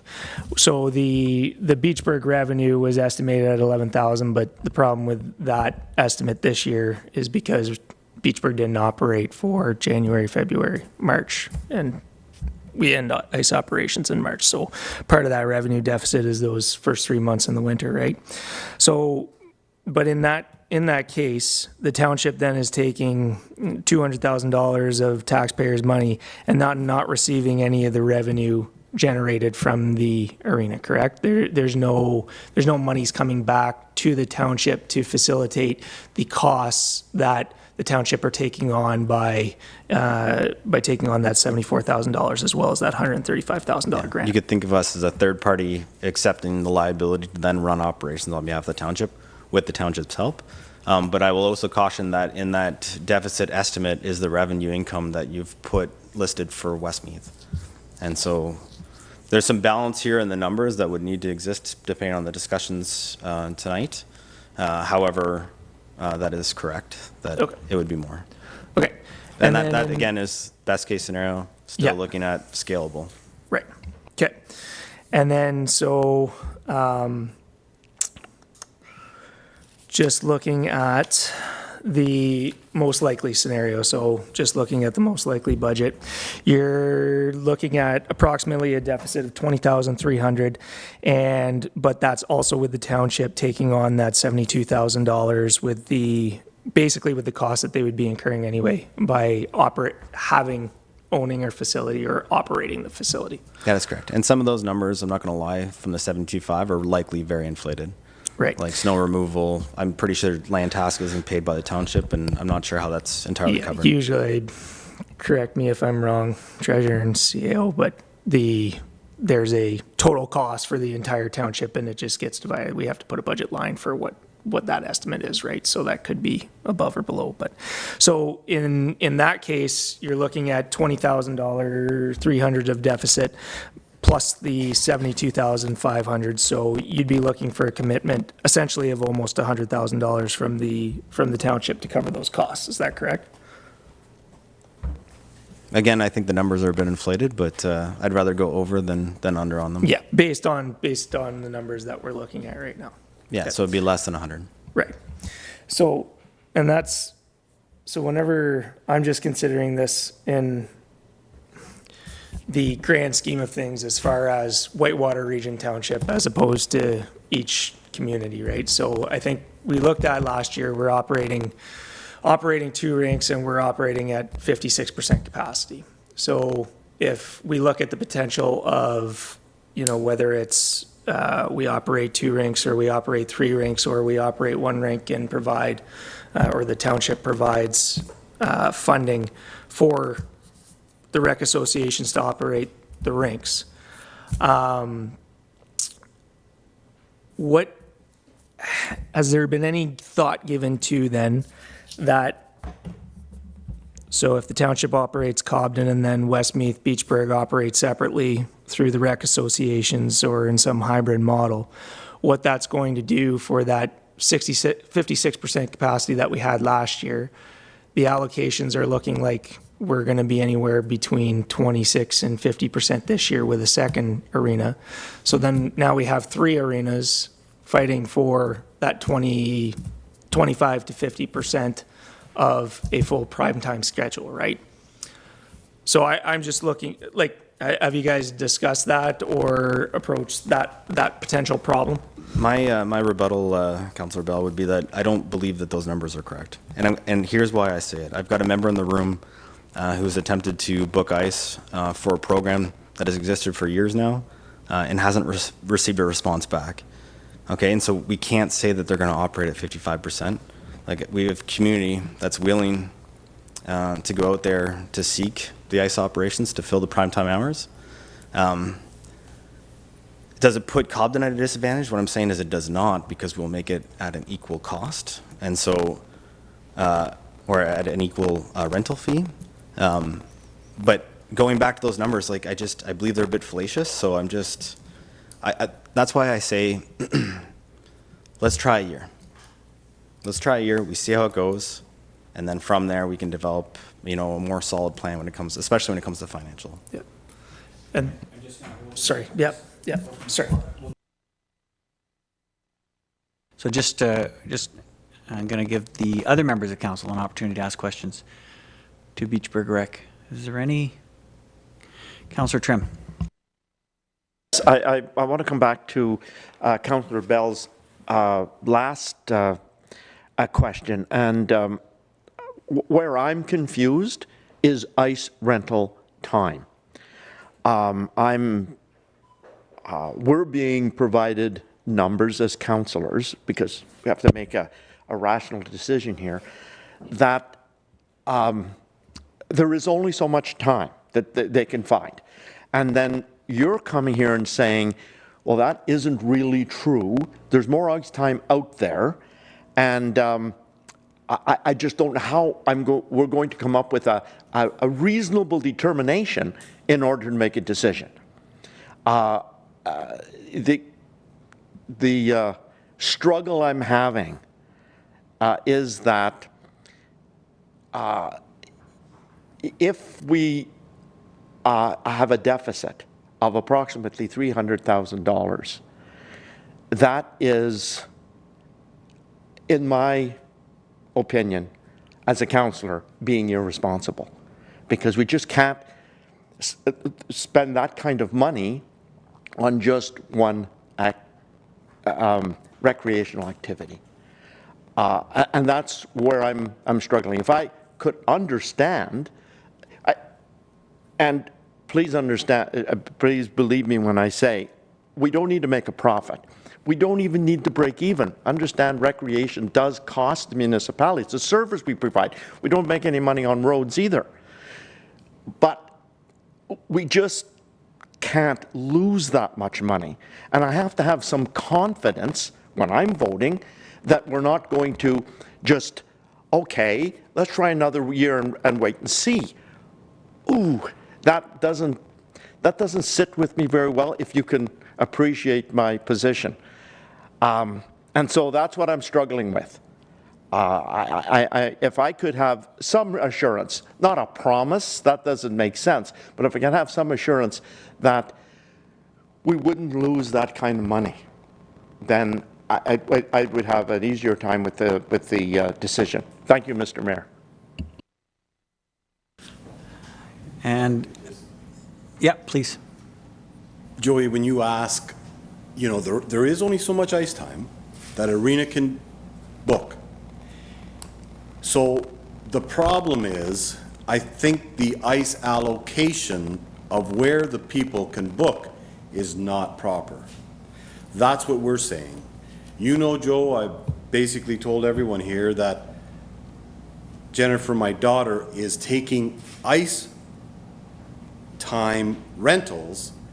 She's got more than what our Beachburg Arena can hold at 70 or 80 hours, and we could do 50. So we're wondering why our Aces and Thunders and Muskrat and everybody else cannot get ice time in our own facility. And I know we're saying when we do this, it's working out to 50%. Open 3, it's 20%. No, nobody in their right mind's going to do that, Joe. Come on now, it's not that. We're thinking that the ice that people are trying to rent is not being awarded to the people. So in saying that, we're not positive, because as people have told us, people can say they're going to rent your ice, and a week later, no, I don't need it anymore. So that's not a for sure. We can't say that neither. We're not saying try it and let's use another $1 million or whatever. No, we're saying that we have the ice rentals for our arena plus more for enough to pay what Brian has brought up here. So that's kind of simple. You're right, Joey, in saying that you cannot put any more ice in that arena. It goes from 5 till 10 o'clock at night. Nobody even likes coming at 5 o'clock. Well, it's got to be now, people. You know, so we've had 2 or 3 people, and this is the bigger people that want the ice time for the arena, and still do, if we can have a decision. It was supposed to be on the 3rd week of August here, but they're still saying we'll take your ice. So, Joey, you're not going to have that, and please don't go on that. That's not right. Good, just for the members of the public that were listening to that, because I know the camera doesn't go to the podium, that was Leo Rigier, the president of the Beachburg Rec Association. So back to council. Is there other questions from other members? Councillor Moore. Thank you, Brian, for your report. You did a good job. From what I've observed over the years, just as a taxpayer, not necessarily a member of council, I spent a lot of hours in the Beachburg Arena. And there was times where people would come in upset because they couldn't book hours, because there was apparently no ice time, but yet the ice surface was empty. So, however that transpired, whenever our new ice allocator took over, it was supposed to change, but then COVID hit. And there was a lot of problems facilitated with that, unfortunately. But one good thing that's come from COVID, it's made us realize that we need to continue on. We got to forge forward. We can't go backwards. We've gone backwards a number of years, and we got to stop doing that. Because now what it costs for these entities is costing a lot more now, because our prices have increased, our wages have increased, et cetera, et cetera. But getting back to the ice allocations, I know with the amount of people they have hired, there's only so much ice time. So if they, now this is only an observation, I have not asked anybody about this and I don't know if it's true. They're booking for what they have on the books. So if I call it Cobden Arena and you answer, and you say, well, no, sorry, there's no booking for that time. But that slot they're requesting is not kept track of. We don't know how many people have been turned down. We don't know how many people are looking for ice time in the future. And we've sort of stalemated since COVID or shortly before. So I think it's time to move ahead. And to answer Councillor Trim, yes, there is a problem with ice booking. It's not necessarily the fault of the person who's answering the phone, but it's how we say the system is set up and how it will operate. I think maybe we need to dive into that a little bit and find out how we can get all this information so that we can make a rash decision, or important decision, sorry, not necessarily rash. So hopefully that Does that answer your question? I know I took a long time to get to it, but... Thank you, Councillor Moore. Is there other comments or questions from council before I go back to Councillor Bell? I'll just also, sorry, if I could, just to jump on Councillor Trim's, just kind of more of a fulsome response. As you're looking at projected revenues for arenas versus the costs, right? You're saying we can't run a $300,000 deficit. And that is our prerogative as a community, as a township, to say that that's where we're going to draw the line, okay? But what I'm proposing is a scalable solution that you wouldn't see that amount, okay? So depending on what would be committed fund-wise or in lieu of funds, you know, covering off an attendant or something like that. All of this is scalable. And therefore, the deficit, read the numbers, you know, kind of across the board. You can look on the minor side of, you know, 124,000. That, again, that's based on projected revenue, which is, we don't know yet for Westmeath and Cobden, if they're still currently run by the township, you know, up to 440,000. But again, scalable for the deficit. We still don't know what this year is really going to look like until we finish this year. And then going forward from there, we can actually scale it back and say, okay, that was too much money. You know, we're gonna be responsible and then, you know, let it run a little bit longer. Because right now, if you were to say, okay, Brian, you're gonna go to the minimum amount, and I run with that minimum amount, I may be in a deficit myself based on the projections of the budget of what we'd use from the township. Okay. And that's a risk that we're willing to accept by providing this proposal, but, you know, you're never going to be 100%. Good. Deputy Mayor, you're up next. Thank you very much. If I can just get some clarification. So are we saying that at this point in time, Cobden could have 100% booked, and Beachburg and Westmeath could also have availability? Is that correct? And what I'm hearing from Leo is that they're over and above what they need for bookings. So is that correct? And that comes back to Councillor Moore. We have to know the numbers before we can make an informed decision. Have numbers fudged everywhere, or are we dealing with good, solid numbers here? And Westmeath, I remember when they had their open house, they were going to reach out to the community to see how many bookings they could get. I haven't heard from Westmeath yet, so I don't know if they received anything at all. I'm just curious as to booking numbers and what is correct, because we need to know that. So what I'll say right now, Deputy Mayor, is that the staff are just working to finalize those numbers. We gave them till the 20th of September to confirm those bookings and what that projected overflow would be at Westmeath. So I know that they're in process and very close to being able to report back on it. But without doubt, those numbers have to be included in any further discussion that we have related to the proposals we're hearing tonight. Good. Do you have any other questions? Or CAO, did you want to jump in? I mean, certainly I could, and not to speak so much to the proposals, but council was distributed the projected allocations for the upcoming season, and that's what has been recorded by staff. Now, I could speak to some degree on the question of staff's, receiving requests for ice in previous years. I can't really speak to previous years, but I know that what has been presented to me from staff with respect to proposed projected allocations for this upcoming season, and I'm willing to share it with the organizations, because some of this is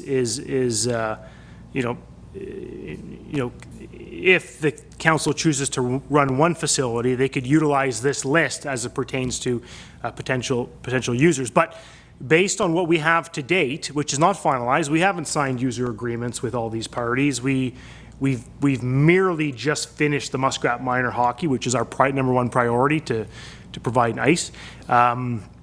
in one facility, we could operate at 100%, and the overflow of ice as of today and would range probably around 30 to 40% of a second facility.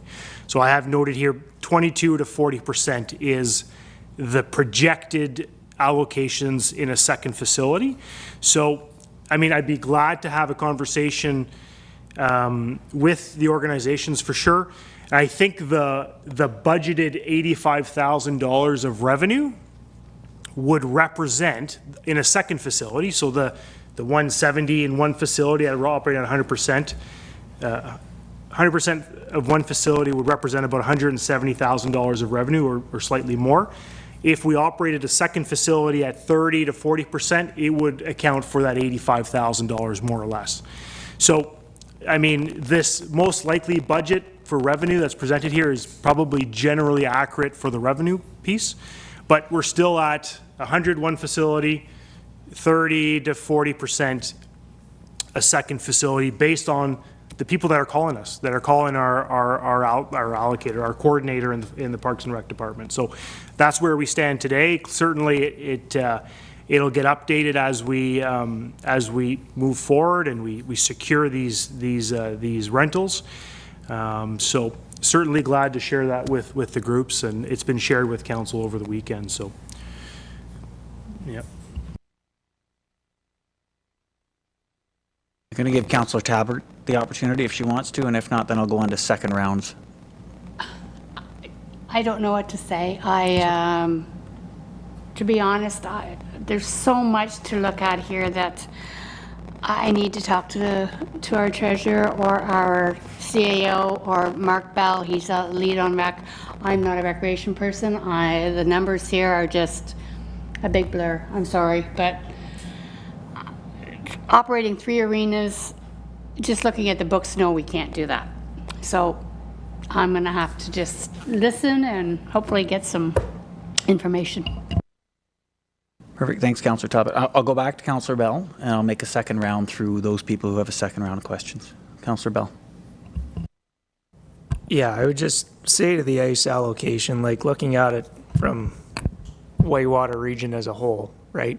It's what is most, doesn't always have to be what's most efficient, but what's going to be efficient to provide an ice pad or 2 or 3 for the community in something that's sustainable for the taxpayers that are sending checks in every year, right? And so maybe that's right, Leo, as far as we made the decision back in June where, and it's not a community-based decision. It's more of an infrastructure decision, right? Cobden's the newest arena, has the most dressing rooms. It's the most updated facility out of our 3, all of which have major issues that are going to have to be taken care of, right?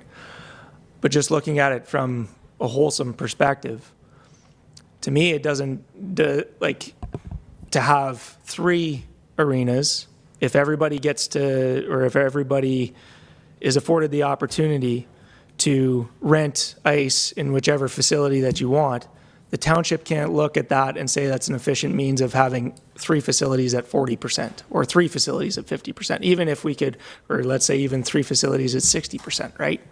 So at some point we have to make a decision as to what's sustainable moving forward. And I understand your point about this being scalable, and maybe it is an opportunity to try something for a year and see if we can make it work. But it has to be, I have to feel okay spending X amount of dollars on whatever facilities that we run, right, to garner my vote. As far as the deficit here, so just looking at the most likely budget, we're looking at ice operations, the amount at 85,800. As the CAO said, that's probably realistically what you're going to make in that 30, 40, 50% ice allocation. So if the deficit is 20,300 and we can make it up, and if we have more than a facility can hold, well then that $20,300 deficit is basically void, right? Because if that is the realistic scenario where you can fill every hour of prime time ice, which that's unrealistic, right? Let's say even 90%.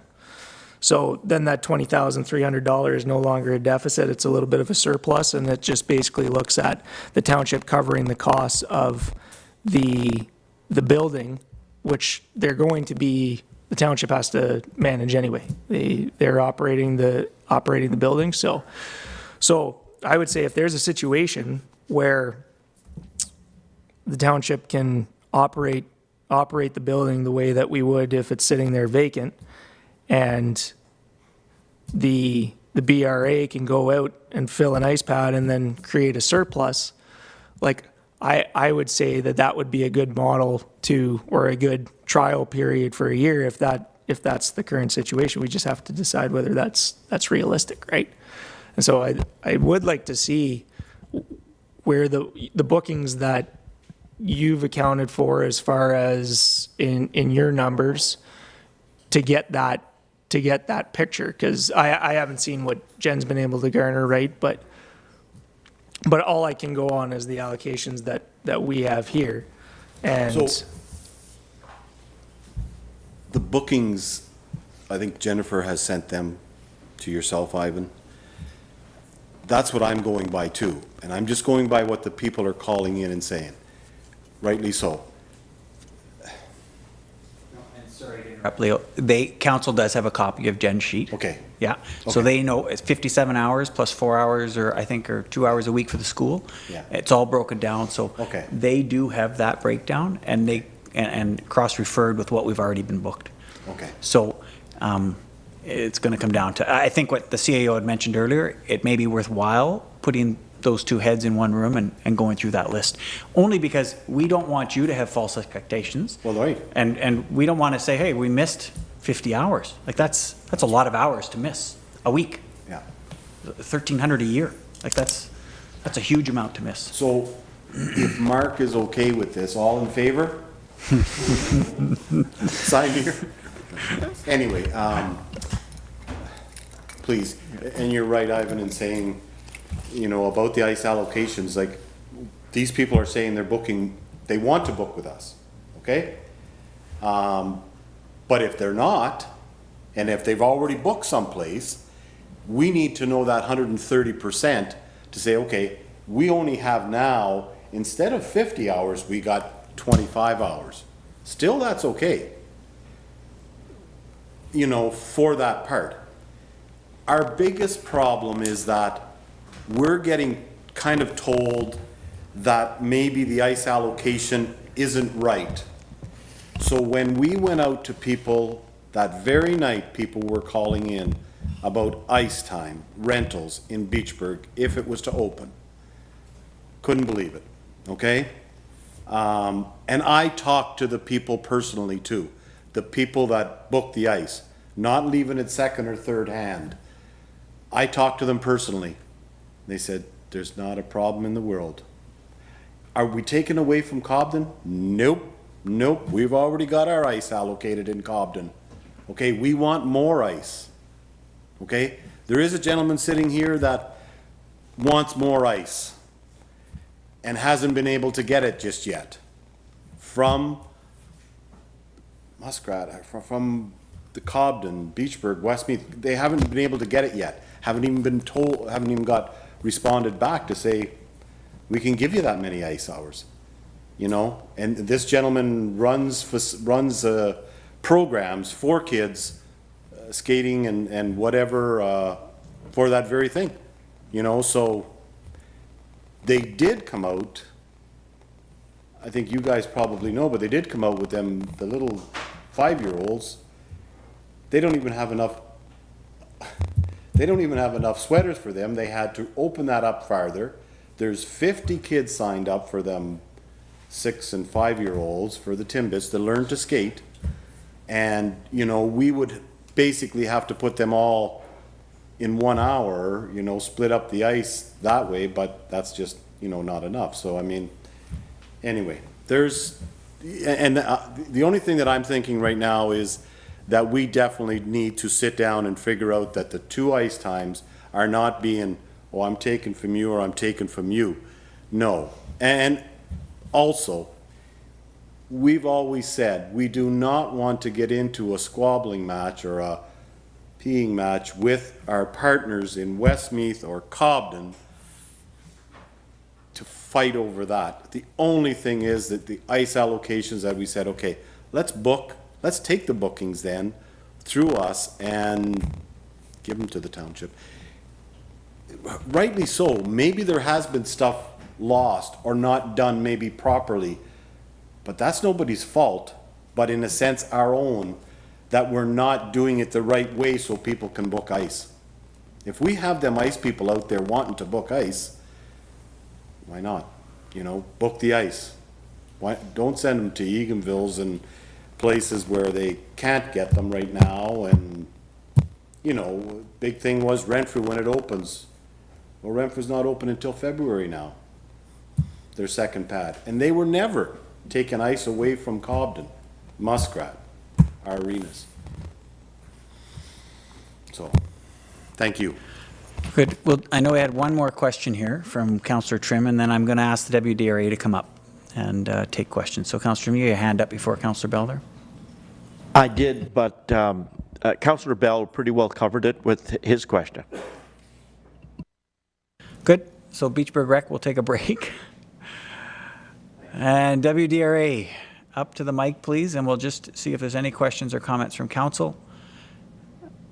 I'll open the floor. Hi. Before I take questions, I just wanted to clarify one item, that the most important thing for Westmeath is to actually keep the building open.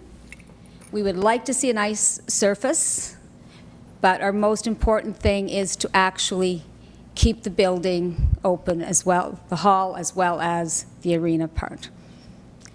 Yeah, and it's interesting to say that all the numbers we talk about for ice rentals and operations don't factor that in. There are no capital costs that the township has looked at to do that at this point in time. Whole part of this reason coming, or this decision coming to us at this point in time, is because we now realize we have to plan if we're going to keep these buildings open. And if we don't, we're not just failing the poor people missing a couple of hours here and there in ice rentals, we're failing the next generation, right? Then they all collapse. We've got no choice. Good. So questions for the WDRA. Councillor Tabbert, you're up first. I don't have any questions. I need to make a statement here. I've sat here and listened to the numbers, and I'm not the numbers person, and they're just, but I listened to the meetings. In Westmeath, one woman said she would not come to Cobden because of her principle of the thing. What's the principle of the thing? That you don't want to come to Cobden? I'm not from here, I admit that. Why can you not have one arena in Cobden for ice, one arena in Beachburg for something else, one arena in Westmeath for something else? I don't understand why there has to be this separation. One day we will have to close an arena. When I say arena, I mean ice rink. I have no intention of closing a building unless that building falls apart because we can't afford it, because we have to open it up for 20% of people to have ice time in Beachburg or Westmeath. I can't see it. You know, I've covered it for council. I've sat here at the table. I've gone to the meetings, and I never spoke at the meetings. And you know how hard that was for me. But I just don't understand why there's this separation still going on between Westmeath, Cobden, and Beachburg. You are one community of Whitewater. Why can you not accept that we are spending $622,000, not counting capital costs for the arenas? Seasonal. For season. It's, yeah, seasonal. I have seen the arenas fall down, or not fall down, not filled because they don't have enough hockey teams even. You have to admit, even in Westmeath, you don't have enough students or young people to fill full teams of bantam, or I guess it's under 18 or under 17 or under 16. How do you expect to, and even the volunteers. Who doesn't have trouble getting volunteers? I mean, it was nice that Home Depot said, we're going to pay for the arena roof in Beachburg. That was wonderful. I can't wait for that to happen. But is that only going to happen because Beachburg operates the arena? Okay, where are all these people where were all these people in the past when we kept saying, we're running out of money, we're running out of money. Now we ran out of money and you still want to operate 3 ice rinks. I don't see it. We Okay. have to become one community. Thank you. And that's not a question that we, okay, Wow, I'm glad I don't have to answer that. no.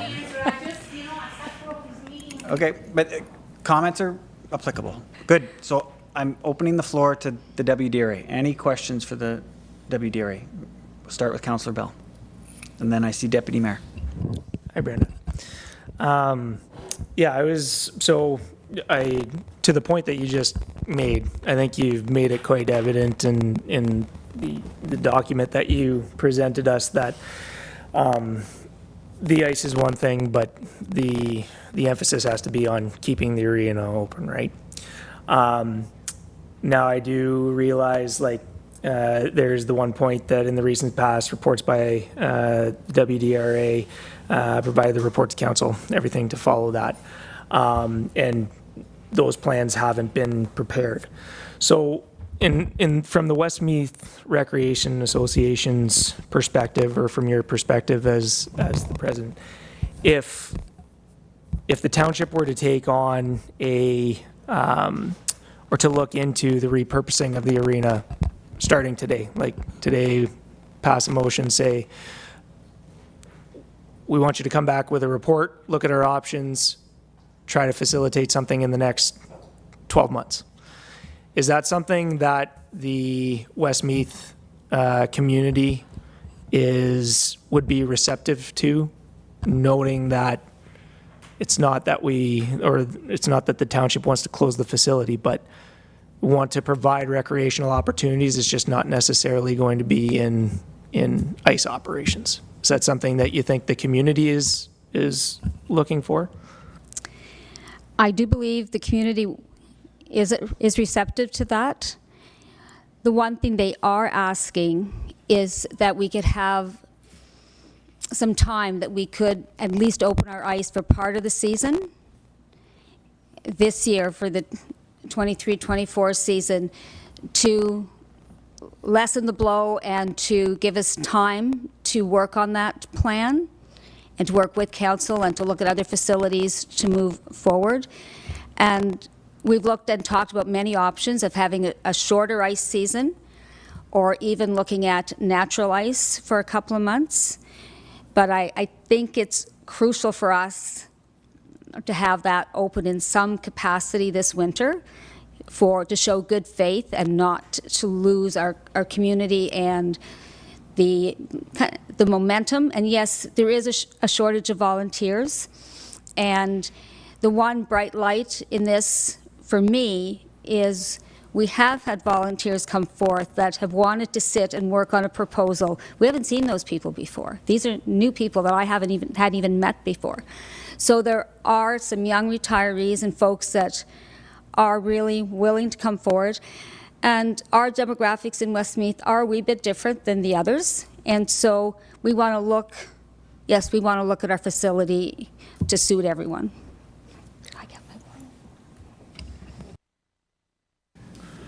So I just put a comment out there before I throw it around to the next person, is assuming the numbers, we're at 35% overflow. So what we have is we have 2 organizations asking us to split it, or allow them to fight over them, or partially open one and then close it and then open the other one. And all of those options are awful. And as you've heard from other members of council, they don't acknowledge the funding problem that we have. So I just put it out there to acknowledge it on the floor. Now, sorry, Brenda, go ahead. I would like to agree with Leo, though, that I think we need to look at the ice booking system, because we also have a lot of people that, it's not that they don't want to go to Cobden, but if they're having pickup hockey, they can't get ice for pickup hockey because it's not available. We would like to look outside the box to rent more ice, and we do have a couple of people that have been looking at ice. We have been telling people if they're interested to please call the township so you can have record of it, but not everyone is doing that. So, but I do agree with Leo, there is ice time that's being missed, that either there isn't follow-up or they can't get the time they want because those times are blocked off due to staffing issues. Opening up to the floor. Other comments or questions? Sorry, Deputy Mayor, you were up next. Thank you, Mayor. And thank you for your comments, Brendan, because I think one thing you're all missing here is we do not want to close any facilities. We want these facilities to remain open. In order to keep them and keep them in good shape and keep them open, to repurpose, we have to start looking outside the box. We can't always be thinking of ice. We have to look at the seniors in our community. We have to look at the middle age in our community who would like to perhaps use these facilities for something other than ice or hockey. I know hockey is big. I get that. We're all fully aware of that. We grew up with our kids in the rinks. We know that. But I think we're at a point in time where we cannot sustain three arenas, but we need to keep them open. We need to come out and think of some other way that we can utilize. Look at Westmeath. You mentioned pickleball at that meeting in Westmeath. I was shocked the number of people that are coming from everywhere to play pickleball. So let's start thinking outside the box. Let's see what else we can do with these arenas and where we can move forward. And we do not, as a council, as myself as a councillor, I am sitting here telling you, I have no intention of closing a building at this point in time. Absolutely not. But we do have to find a way to work around it and make it sustainable. Thank you. Thank you for your comments. Good questions from other members of council. Councillor Moore. Through you to Councillor Bell. Just for what has gone around the room here, would it be advantageous for 3 ice allocators to get together and try and make sure they're all on the same page and not double booking, etc.? And part 2 of that question is, which could reflect the monetary issue, is there a level 3 operator to be in the arena when ice is being used? Because that will add to the costs as well. If some of the facilities are planning on volunteers, is that legal? Do they have to be an ice operator 3 or 2 or 1 to actually go into the building to check it? And because of the ammonia, and then what about the ice resurfacer and where that's stored? Is that out of range 2, or do they have to be an operator 3, 2, or 1? So that's my question. We may not have to go any farther unless this could be worked into the monetary issue, including how many extra hours they may need to actually rent to function in the black. Is that? Councillor Bell, do you want to make a stab at that? Well, I think in one of the reports that Ivan provided, he spoke to if the township were to operate both facilities, they have their operators, they would have a recommended staffing component of which operators need to be in that facility at any given time. I don't know how that translates over to the Beachburg Rec Association operating a rink. I don't know how that translates over to the Westmeath Rec Association operating a rink. So maybe that's a better question for what's that, sorry? We didn't ask to operate our own arena. No. I understand. Sorry, I was just. So just to clear, we want to keep it with your operating, but we want to help to book ice and fill the arena if it opens. Sorry, just speaking in general terms. As to the first question, I think that should happen kind of immediately, because I think that is a big portion of what drives that decision is the ice allocation. So whether I honestly can't see how we're missing, when you look at a full complement of ice, you're looking at that let's say it's 24 weeks, so an October 1st opening date, I don't know how we're not capturing over 50% of a facility. And then again, whenever we're talking about 3 facilities, so that's 150% of the ice in generous terms based on the allotment that we have right now. So if Beachburg Rec Association wants to sit down this week and we can go over some of that just to make sure that we're making that informed decision, I have no problem sitting down with either group just to kind of try to find that common ground, see where we might be missing something or see if there's some overage. But yeah, I guess that.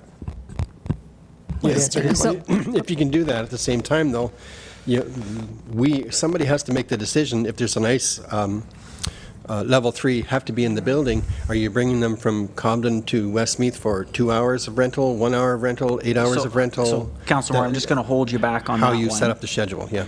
Once we make the decision, it'd be up to staff to come up with the operational plan to support that decision. And that would answer some of those questions.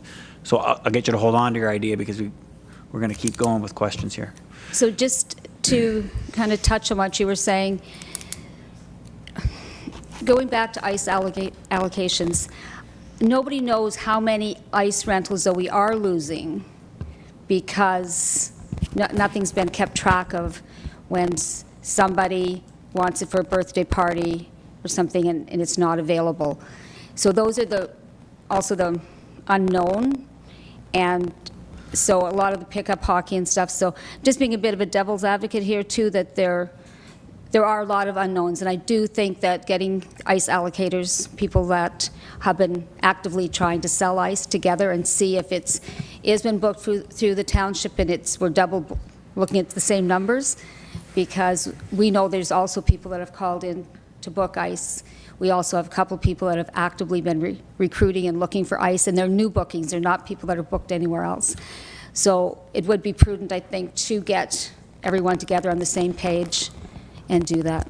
Yeah, so the only comment I'd have to that is at the meeting in Westmeath, I think that was kind of the point I was trying to get at the end of the meeting, was that, to facilitate a second arena ran by the township, if people want to book ice, they have to call in. If you want to specify, I'm only going to book in Westmeath if it's open, okay, well, at least then it's tracked, because I know we are tracking those call-ins, those requests for ice right now. I understand we probably didn't, or whatever the process was before, wasn't set up properly to capture the cancellations and the refusals and the missed opportunities based on staffing requirements and all that. That's obviously a missed opportunity over the last year. Maybe that is a portion of why we hit that 56% last year. Maybe we could have been at 60% or 65 or 70%, but unfortunately we're past that, right? So I think that's the point I was trying to make at the end of the Westmeath meeting was, if we want to legitimize a second ice operation, you have to call in, you have to get your name on the board, you have to have it listed. And unfortunately, we're at where we're at right now. And we're sitting at that 30 to 35, 40% in the overflow. So to make a decision based on what may or may not, I'm 100% open to sitting down with and discuss where we may be missing something to make an informed decision, and it needs to happen now. Obviously, the hockey season's here, ice operations are here, so if that can happen in the next couple of days, and if we can find something, that's great. But as of right now, we're looking at the numbers that we're looking at, right? So. Thanks, Councillor Belt. Any other questions? Councillor Trim. No, but a comment. I guess traditionally, we didn't have to sell ice. It was more of a case of turning people away. The prime time was all taken up, and that was traditionally, historically, the case. If one of the arenas was privately owned, there would be somebody assigned to sell ice. They would be aggressively beating every bush, turning over every stone to fill up ice time to pay their wages. And there may be, that may be out there. it's a new way of doing things, and I know, Brenda, in the Westmeath situation, you're trying to do that. And I don't know how successful it would be because it's a change. And I guess there's people out there that don't know they want ice. They'd have to be convinced, hey, there's ice? Didn't know that was possible. Anyway, it's just a comment, and yeah, I'm hoping that the booking people get together and we come up with a realistic amount of ice that is spoken for. Thank you, Mr. Mayor. Is there any other questions or comments from members of council? Could I make just one comment Yes, in closing? Just want to know as we move forward that in Westmeath we have a very active groups and volunteers, and we do look after the rental of our hall and that portion of it. We have great volunteers that do all of that work, that cater and run our bar, and so I know if we build it, they will come, and we'll move forward positively. I mean, we turn people away from our hall because our weekends are all booked. So I think we can move forward in a partnership that'll be beneficial to everyone. Thank you so much. Thank you, Brenda. If there's no other questions, good. I'll just, one rebuttal from Beachburg Rec. Yes, please go ahead, Leo. Just one thing that it seems to be coming, and I know, Mrs. Tabber, you were saying, you know, where do you get these ice people and where do the kids come from? And it seems to be coming back. I don't know what it is. There's definitely a lot of kids in Beachburg. I have a bunch of them myself, but they seem to be coming back. You mentioned you could hardly get ball or teams. It's not just hockey. It's ball, and it's not just hockey and ball, which I commented one time. That's all really I'm interested in, but that's not the case. There's too many other things out there for these people, and it seems like whatever it is in the Beachburg, like I say, when Jennifer said, well, I said, Jennifer, she says, how do we get ball? I said, you get out there and put it on your Facebooks or whatever. Well, I'm telling you, she had two kids from every age group, two teams from, and then went to the meeting with the other associations and, oh, we can't do a team. Well, it was just unbelievable how many kids wanted to come out. And I talked about that young kids there. I just hate to see them not having a place to go. And you did mention, you know, why can't we go to Cobden? Why can't we go to Westmeath? We can. Okay? I've said this for a good many years. This fighting and this BS that goes on should not be, you know, for us, but it is, regardless. Okay? It is. And when they said they had 50 kids sign up for these little guys, last year there was 10, 20, 15 kids. Not anymore. So there's they're coming back, and we need to bring the kids back for the community. It does seem like there's a lot of kids from this Beachburg community, if you want to say it that way. I'm pretty sure it's like that all over, but anyway, I'd honestly hate to see, with the number of people that want to keep this going, get turned down. You talked about Home Depot. That's not just because she's from Beachburg. I didn't know this girl from a hole in the head, and she approached me. I'm thinking, God, what do you mean? Yep. But they have to be able to do it. It couldn't go to the township. You know what I mean? Like booking it there. Or giving it to the township. It's like giving it to our tax money. It could go to a non-profit funding organization. That was the one big thing. And it was told that we need a roof, and we need this, and we need that. She said, before you go anyplace, ask me. Thank you. Thank you, Leo. Question. What's the chances of having outdoor arenas and seeing if there is the hockey interest before we open up arenas. Can we not have outdoor arenas? Like, I mean, when I grew up as a kid, I didn't skate, they were there. We just gotta put up a Leo, if pad you can, and I'll spray it. let Leo give it a shot here. We have outdoor arenas. We have we make ice surfaces out for our, in our ball diamond. Yeah, and people, the kids, I couldn't believe it myself. Where are the kids coming from? They come out there and skated. For ones that, let's say, didn't want to spend the big money to get, play hockey, they could go out here and do this stuff. So we did. It would be nice if we could have the arenas. I don't know about the natural ice. It wouldn't work in Beachburg, I know that, because our arena sweats like anything, and there's lumps like that on the ice every time you'd go to do it. That I know for Beachburg, but not for the rest. We're going to have to, just before we go forward, as we have 3 minutes left before I'd have to extend the meeting. Is there a motion from the floor or request for direction to staff?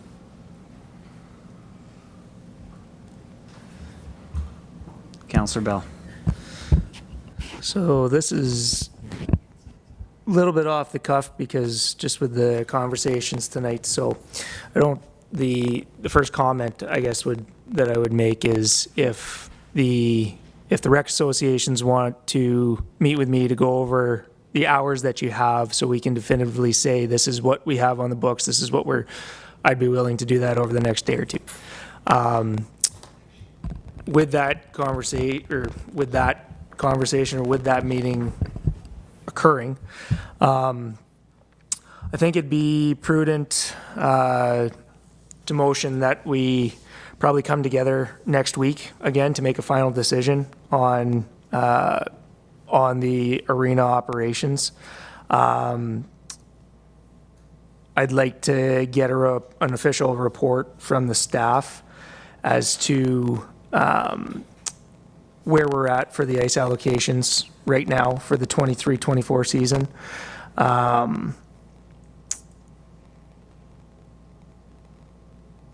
And then we can kind of go from there. I'm hesitant to Interrupt. Yeah. I have to interrupt for a second. So just for the people in the crowd, our procedural bylaws govern how long I can hold a meeting for, because I'm holding everybody at hostage.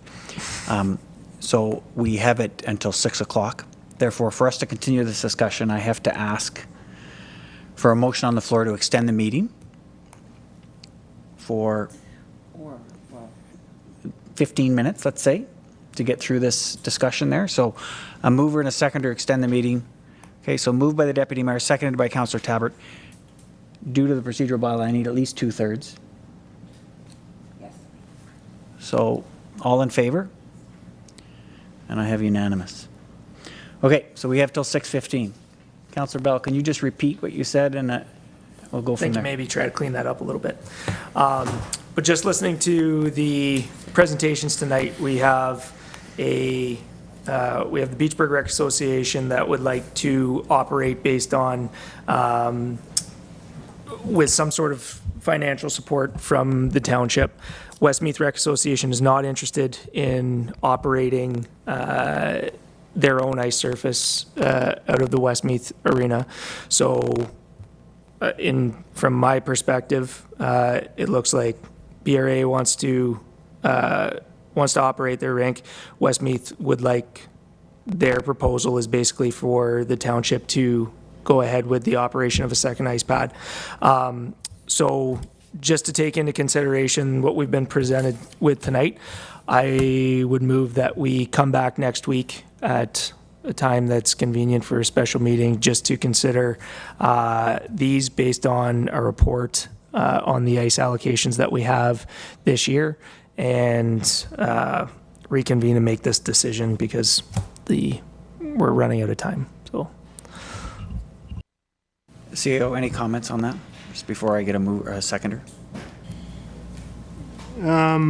So just a summary report with respect to the proposals in relation to our current allocations that we've received and and to present options to council with financial impacts? Is that how I'm understanding? That was a much better way of summarizing it. And then that the CAO work with the Councillor Lee Bell to communicate those allocations with the groups, and that the CAO work with Councillor Bell to determine different options to be presented to council. Understood? All right.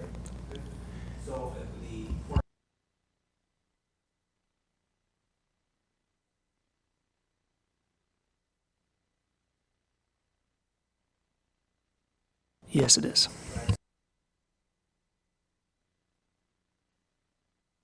I've lost you, Mike Mayor, sorry. The motion was moved by Councillor Bell, seconded by Councillor Trim. Now the floor is open to members of council for discussion on that motion. Is there any discussion related to that motion? Good. And we'll call for a vote. All those in favor?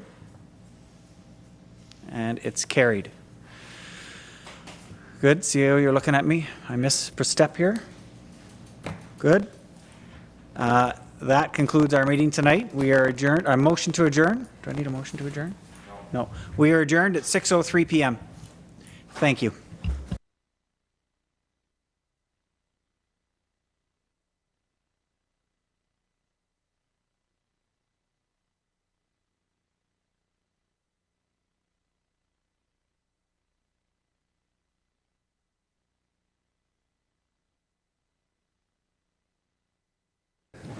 Our Deputy Mayor, thank you for joining. Thank you.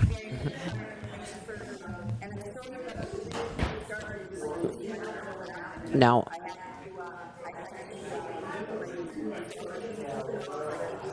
That's probably okay. Okay, thank you. Feel better. Thanks.